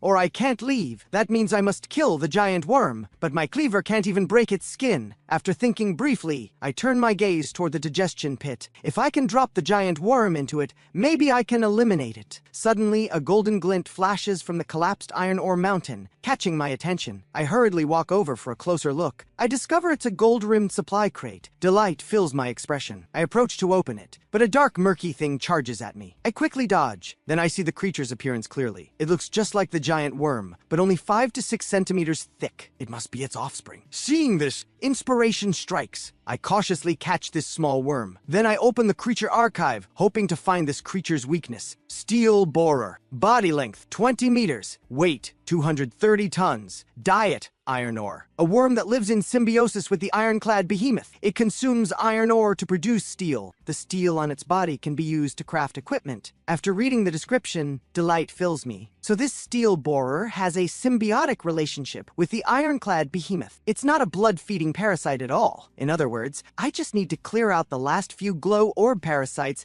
and the mission will be complete. There's no need to fight the adult steel borer to the death. So I pick up the gold-rimmed supply crate and turn around, planning to kill those few glow orb parasites. But at this moment, an extremely furious roar suddenly comes from behind me. The next second, the filled cubic space explodes. Immediately after, the giant worm charges toward me. Its speed is much faster than before. It seems to have entered a berserk state. I react immediately, dodging this strike. But the crisis isn't over. Immediately after, its tail swings toward me at extreme speed. My heart tightens because I'm not wearing any armor right now. If I'm hit, the consequences would be unthinkable. So with a thought, I craft a 3x3 wall in front of me. But the next moment, the stone wall shatters. The giant worm's tail slams heavily into me. I'm flung several meters before hitting the ground. At this moment, suffocating pain spreads through my entire body. My mouth hangs open, unable to make a sound for a long while. After pausing a few seconds, I force myself to get up. Fortunately, at the instant I was hit, I added my constitution to 23, which kept me from passing out. But immediately, I cough up a large mouthful of blood. Then my head spins and all my strength drains away. I know my internal organs are damaged, but the steel borer doesn't give me time to recover. It's already charging with its gaping maw. At this life or death moment, I struggle to hold on. I take out the waste blood powder from my pocket. I swallow it in one gulp. The blood in my body immediately flows faster.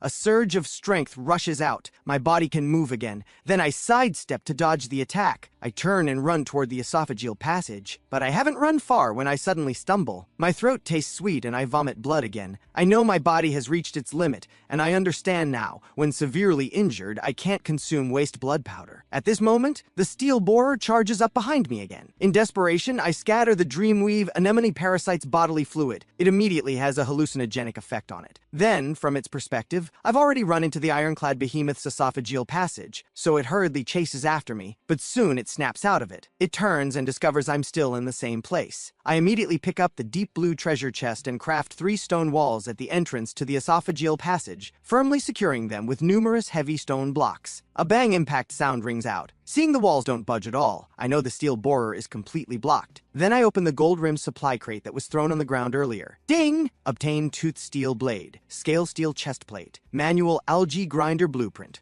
one ironclad behemoth tooth, one equipment slot. Instant delight fills me. These are all excellent items. I plan to take out the tooth steel blade to test how it feels, but the moment I hold it, I suddenly sink downward, nearly toppling over. I add 5 attribute points to strength before I can barely swing it a few times. Then I take out the scale steel chest plate. This time, I don't nearly topple. It simply slips from my hands and falls to the ground. It's far too heavy for me to wear right now. Next, I examine the manual algae grinder in the blueprint interface. I don't yet know what it does, and crafting it requires 30 wood, 10 steel ingots, and 10 iron ingots.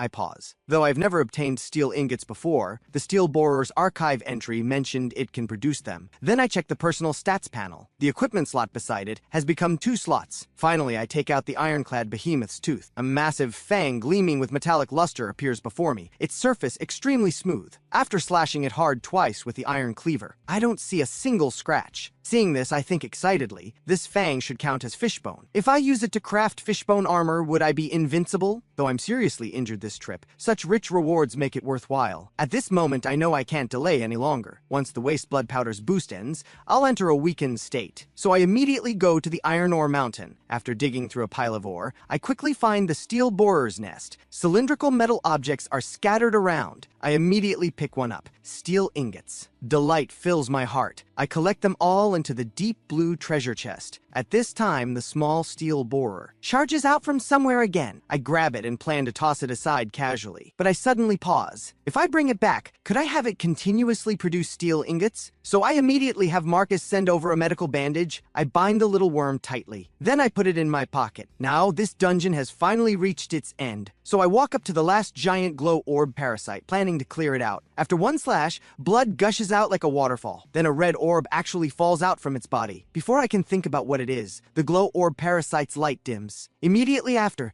the ironclad behemoth's phantom slowly appears. I know this proves my dungeon mission is complete, so I hurriedly pick up the red orb and the 2 treasure chests. Then the phantom swallows me whole. The next second, I'm back in my giant fish's stomach. At this moment, I feel this place is cramped, but incredibly reassuring. When I come to my senses, I realize the stomach has actually been shaking the whole time. Then I hear the giant fish's thoughts ring in my mind, its tone seeming very anxious. Where did the little person in my belly go? When did he disappear? What do I do? It keeps repeating this. Not until a moment later, when it senses my presence. Does it stop? After a confused, huh? Its little brain is a bit muddled, but it doesn't think much about it. Then it starts moving, searching for food. At this time, the waste blood powder's effect has also worn off, so I enter a weakened state. This makes me, already covered in injuries, even more listless. But I can't rest, because it's already morning. The feeding stage and swallowing supply crates won't be peaceful, so I must hold on until it rests. At this moment, I remember the red orb I'm still holding. I hurriedly examine it carefully.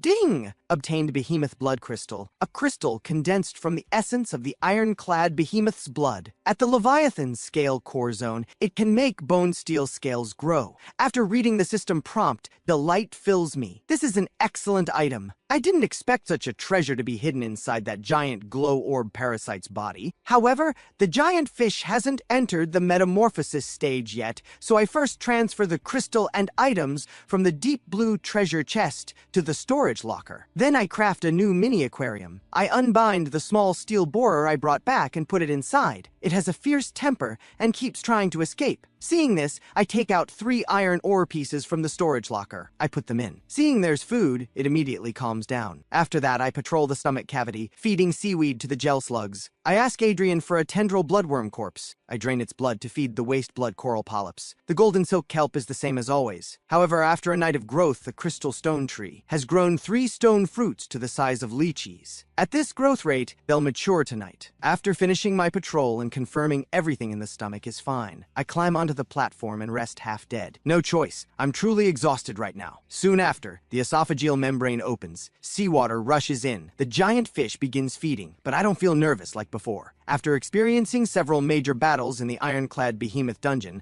I no longer take the parasites inside my giant fish seriously. After the seawater recedes, I find 2 white beetles nearly 2 meters long, the type I crushed with heavy stone blocks in the ironclad behemoth's stomach yesterday. Though these 2 are clearly much smaller, I glance at them, too lazy to move. I simply craft 2 heavy stone blocks above them. They drop quickly, but the beetles aren't badly damaged. Their shells aren't even cracked. Then they shake their bodies and toss the heavy stone blocks off, not because their shells are too hard, but because my giant fish's stomach cavity is too low in height. Without sufficient gravitational acceleration, the falling heavy stone blocks have much less impact. This makes me understand that in my giant fish's stomach, I can't easily kill parasites like I did last night. I mutter helplessly. What a pain. Then I add 5 attribute points to strength and climb down from the platform. The 2 pale shell beetles screech. Then they charge toward me. Without the slightest panic, I focus my thoughts. The toothed steel blade from my equipment slot appears in my hand. Then I swing it down forcefully. A crisp slicing sound rings out. The pale shell beetle is cut cleanly in half, but the toothed steel blade's momentum doesn't decrease. I can't stop it in time, and it's about to strike the stomach wall. In my urgency, I quickly focus my thoughts. Instantly, I store the toothed steel blade in the equipment slot. At this moment, my listless eyes widen in shock. I thought the pale shell beetle's armored surface would make it harder to cut, but I didn't expect this toothed steel blade to be so sharp.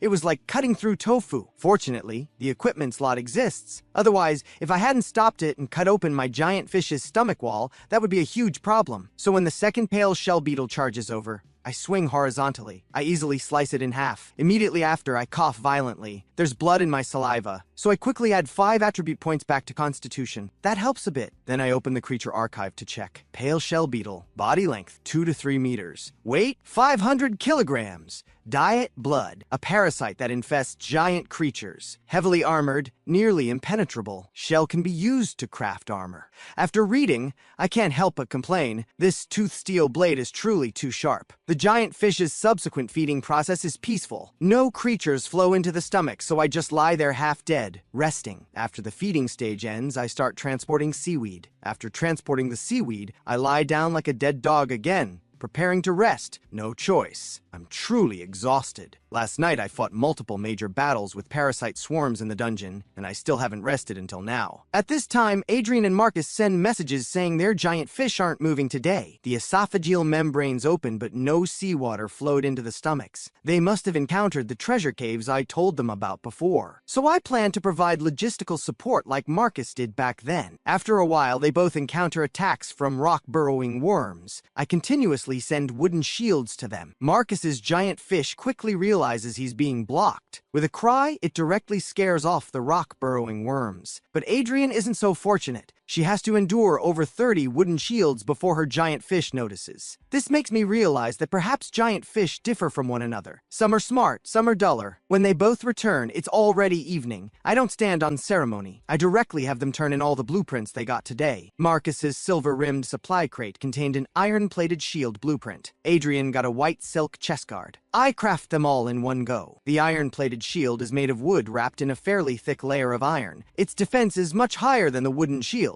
Then I plan to test the white silk chest guard's defense. I slash it once with the iron cleaver. The white silk chest guard only has a shallow groove left on it, not damaged, though it's still inferior to my upgraded armor. At this time, the 3 stone fruits on the crystal stone tree have ripened. I walk over and pick them all. Then I crack one open and eat it directly. Ding! Consumed stone fruit. Strength +1, Constitution +1, Speed +1. Instant delight fills me. It can still increase 3 attributes. Then without hesitation, I eat the other 2. The 3 attributes increase 2 more times. I'm utterly shocked. Consuming 6 stone fruits actually gave me 18 attribute points. Then I excitedly can't help but open the personal stats panel. Even more surprisingly, the character evaluation has changed. The infected by parasite notification is gone. I can't help but mutter, could it be that the increase in Constitution caused my immune system to directly kill the parasites inside my body? After thinking it over, I believe this is the only explanation that makes sense. Knowing I've rid myself of one worry,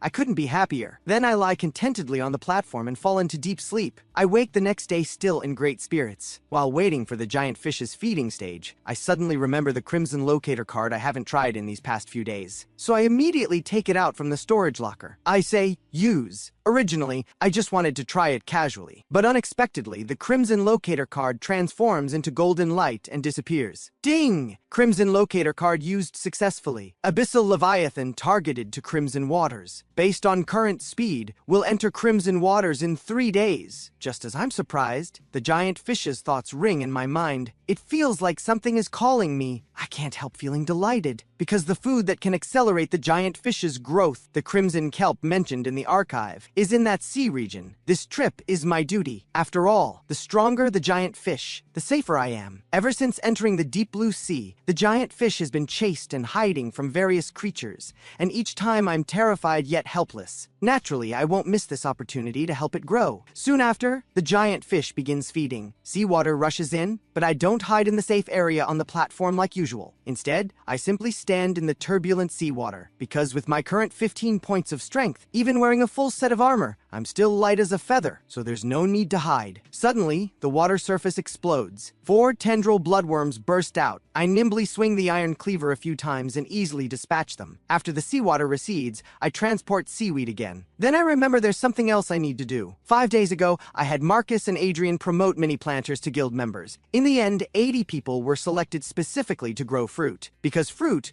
grown by survivors themselves, can also accelerate the giant fish's growth rate. But the feeding amount required is a full 5 tons. So I thought of having some guild members grow them together, then collecting everything uniformly. Calculating the time, the watermelon seeds distributed earlier should all be mature now. So I send messages to Marcus and Adrian to have them collect everything. They begin collecting the watermelons grown by the guild. They successfully collect 70. Initially, I distributed 80 mini planters, but 6 members left the guild as soon as they got them. Of the remaining 74 people, 8 couldn't resist temptation and ate the watermelons themselves. So ultimately, guild members turned in 66 watermelons. The remaining 4 were 2 each grown by Marcus and Adrian. I think overall it's not bad. In this situation, relying entirely on self-discipline, 66 people still completed the task. They're worth trusting and cultivating. Soon after, Adrian sends me another message. She says a guild leader named Ducent suddenly contacted her, wanting to buy a bone edge from her. I'm slightly taken aback. What does this person mean? Did he also encounter a treasure cave today? Then I have Adrian trade with him to see what this person's situation is. But shortly after Adrian trades with Ducent, a message appears on global chat that shocks everyone. Dual right used successfully. Victor obtains all of the deceased's resources. Deathmatch begins. I'm stunned when I see it. Then, I immediately go to the storage locker and find my dual right is still there. So I can't help but frown and mutter, how is this possible? Where did he get a dual right? By checking the avatar on the red message, I see the dual right initiator is indeed Ducent, and the person he challenged is Wang Hawk, leader of the Supreme Alliance. After thinking for a moment, I suddenly realize something. Someone else must have entered the deep blue sea today and obtained a dual right. Then they sold it to Ducent at a high price. More than 10 minutes later, the duel ends. Ducent wins and obtains all of Wang Hawk's resources. At this moment, all the survivors on global chat fall into panic. The sudden turn of events causes an uproar among survivors. Dealing with various parasites in fish stomachs every day is exhausting enough, and now there are death matches. I just smile. When I first obtained the dual right, I already anticipated this situation. At this moment, the victorious Ducent is extremely arrogant, calling out directly on global chat. Everyone saw that. I now have the power to decide your life and death. Starting today, if you're afraid of dying, join my Skyreach guild. I guarantee I won't randomly kill comrades. After saying this, Ducent turns his attention to me. Oh, and you! Whatever big shot you think you are, either double the price on those algae oxygen generators you sell every day like I do, or stop selling them. Otherwise, I'll kill you. Hearing Ducent say this, I immediately craft 20 algae oxygen generators with disdain. I list them on the exchange market at the same price. Doing this, of course, is to avoid appearing too weak. Otherwise, Ducent will definitely push further. Moreover, the reason he didn't challenge me to a duel but chose someone else shows he's wary of me. After all, I'm currently ahead of everyone, surrounded by too many unknowns. As for my response, Ducent acts as if he didn't see it and goes silent. Many people on global chat speak up, wanting me to uphold justice. I completely ignore them and continue waiting for the giant fish to swallow supply crates. Suddenly, its thoughts ring in my mind. Damn it, get out of the way. The next second, the entire stomach cavity shakes violently. The giant fish accelerates at full force, then suddenly pauses. A thunderous explosion of water rings out. I'm hit by the sonic impact, but with my current constitution, I only feel slightly dizzy. I recover immediately. Judging from the sound, the giant fish used much more force this time than when it slapped the white scale fish. It seems to have encountered an even larger creature. Immediately after, the stomach cavity suddenly drops. The giant fish's body is attacked, then it lets out a painful cry. The entire stomach cavity spins rapidly like a washing machine. I cling tightly to the wooden platform's pillar to barely avoid being flung away. Boom! Another massive sound rings out. The giant fish crashes into a boulder. The stomach cavity shakes violently, but it's not over yet. The giant fish starts accelerating upward with all its might. The entire stomach cavity goes vertical. Soon after, it leaps out of the water with a splash. Then it begins plummeting rapidly. This puts me in a state of weightlessness. Another massive sound. The giant fish crashes down heavily. Then it finally calms down. The battle seems to be over, but I don't know what's happening outside. Whether the giant fish won, my heart is in my throat. Suddenly,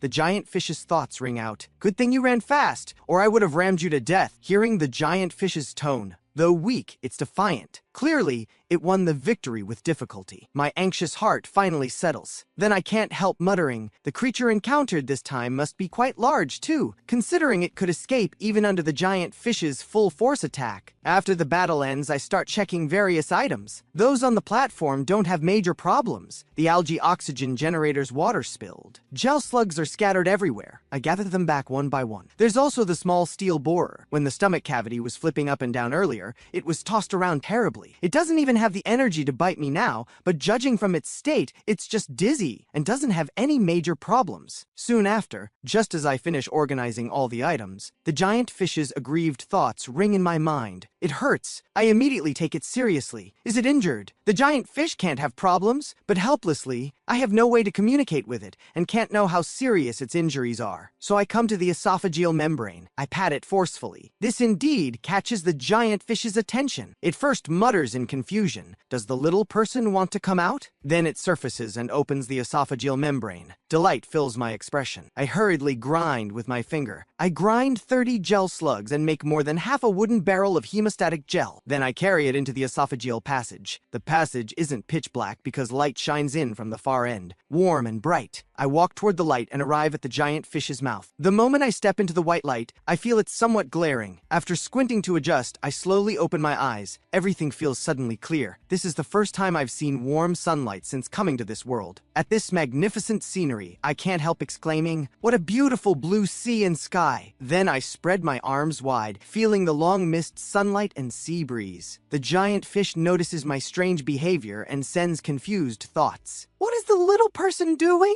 I pause when I hear this. Right, treating the giant fish's injuries is urgent. Then I leap forward and jump into the sea. I tread water and float. Seeing me come out, the giant fish closes its mouth, then slowly sinks its massive body, staring at me with those round, innocent eyes. I don't speak. I just lightly cut my arm with the iron cleaver. Blood seeps from the wound. Seeing this scene, the giant fish's eyes widen in alarm. Then I grab some hemostatic gel from the wooden barrel and apply it to the wound. The bleeding stops immediately. The giant fish blinks and quickly understands I intend to treat it. Then it submerges its entire massive body underwater, swims beneath me, and slowly rises, letting me stand on its body. As it rises higher, more and more of it emerges from the water. Horrific wounds appear in my vision. I furrow my brow directly. The injuries are much more serious than I anticipated, and the wounds are all elongated, as if slashed by blades. The half barrel of hemostatic gel in my hands probably isn't enough. After pondering a moment, I decide to first treat the larger wounds. After all, I only have 40 gel slugs total. This half barrel used 30. I must keep the remaining 10 for breeding, or if the giant fish suffers serious injuries in the future, I won't have enough to make hemostatic gel for it. Then I start applying gel to the larger wounds. The hemostatic gel's effect is still remarkable, immediate. After a while, I've treated all wounds over 1 meter. As for the remaining smaller wounds, I find that with the giant fish's large body's recovery speed, they've already stopped bleeding. It seems to feel the wounds don't hurt as much anymore, so it joyfully lets out a cry, and its thoughts ring in my mind. Wow, the little person is amazing. But unexpectedly, the next second, it suddenly rolls its body happily. I'm directly flipped into the sea, caught off guard, and choking on several mouthfuls of seawater. The giant fish quickly realizes, so it hurriedly dives underwater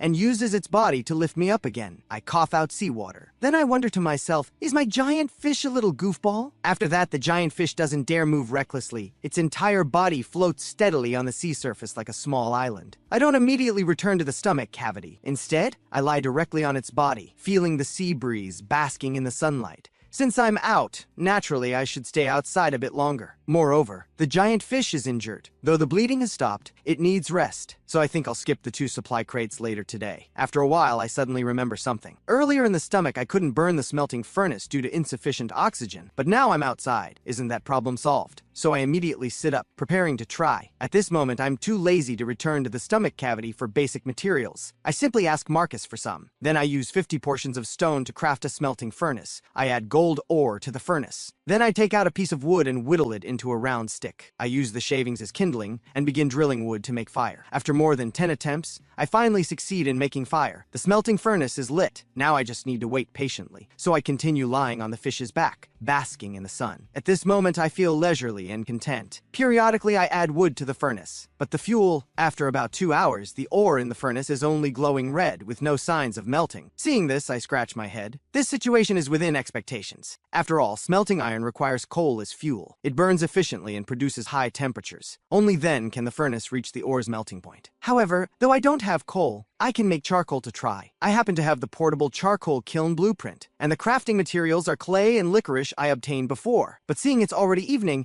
I decide to make it tomorrow, because the charcoal kiln takes a long time to produce charcoal. It's almost night. The giant fish needs to find a relatively safe place to sleep. Floating on the sea is too dangerous, so today definitely won't work. However, I don't plan to waste the fire I worked so hard to start. So I return directly to the stomach cavity and use 5 iron ingots to craft an iron pot. I trade for 5 packages of instant noodles and 1 portion of spike shell lobster meat on the exchange market. Then I return to the giant fish's back. Then I place the iron pot on the smelting furnace and pour in mineral water. Before long, after the water boils, I add 2 packages of instant noodles and seasoning. I also pour in canned beef. The aroma instantly spreads all around. At this moment, I feel very satisfied. Then, seeing the beef is almost cooked, I add thick slices of spike shell lobster meat, then thin slices of white jade clam meat. Basically, whatever ingredients I have, I throw them all in the pot. After cooking, I even dish some out and send bowls to Marcus and Adrian. After eating, they both praise it enthusiastically. After all, surviving in a stomach is already difficult enough. Normally, they can't even eat salty food. Today, though I missed 2 supply crates, I'm still especially happy. Basking in the sun, feeling the sea breeze, eating a proper meal. This is the most comfortable day I've had since coming to this world. After eating, they both ask me curiously how I made fire. I tell them without hesitation how to get outside because I think making charcoal alone is too troublesome. Better to have them do it, then I can just use ready-made charcoal. But following my method, after trying to pat the esophageal membrane 10 times, their giant fish don't react at all. So I speculate their strength probably hasn't reached the level that can catch the giant fish's attention. Then Marcus asks carelessly, "So Alex, should I slash the esophageal membrane to force it open?" I'm directly startled. I hurriedly warn him not to harm his own giant fish. At the same time, at this moment, I also notice that other people in this world don't seem to care much about their giant fish. In their eyes, giant fish are just tools or ships. Only I can hear the giant fish's thoughts, so I treat it as a good companion and care about its condition. After eating and drinking my fill, I quickly return to the giant fish's stomach, planning to sleep and rest. After today, only 2 days remain until entering the Crimson Waters. Today is my 19th day in this world. I wake up and first patrol the stomach's condition. I discover the small steel borer has produced a small steel ingot. Delight fills me immediately. I didn't expect it to start producing after just 1 day in the stomach cavity. Though the volume is small, I'm already very satisfied. Next, I start waiting for the giant fish to feed. But before long, it's targeted by a giant creature. Then it starts fleeing. Finally, it swims until it almost has no stamina left before successfully escaping danger. But by this time, its feeding stage has already passed. After breathing a heavy sigh of relief, I have Adrian and Marcus collect large amounts of seaweed from their respective guilds and send them to me. Then, I feed them to the giant fish. Today, I don't plan to go outside to burn the smelting furnace either, because from the giant fish's current thoughts, I learn it's still in a tense state. This indicates that within its biological radar range, it's detected giant creatures still wandering nearby. At this time, Marcus sends a message saying he encountered razor butterfly worms today. Since I told him their weakness in advance, he easily overcame this crisis. Then I have him spread information about razor butterfly worms on global chat, and the method to kill razor butterfly worms is sold at high prices to various guild leaders. Before long, Marcus trades for many blueprints. Then he sends them to me. I look through them roughly. The one that catches my attention most is a blueprint called Stone Tile. After crafting it, I find it's 1 square meter in size, 2 centimeters thick, just like floor tiles. It fits well on foundations. Soon after, the giant fish swallows today's day's first supply crate. Ding! Obtained 1 surge capsule. After consumption, strength +5 for 5 minutes. Can only be used once per day. I hold it in my hand and look. It's just a very small red capsule. I think to myself, isn't this just a weakened version of waste blood powder? Doesn't seem very useful to me now. So I walk toward the storage locker, planning to store it first. But suddenly I feel I've stepped on something. I look carefully into the water and discover it's a strip-shaped black creature. I pause. Could this be a sea cucumber?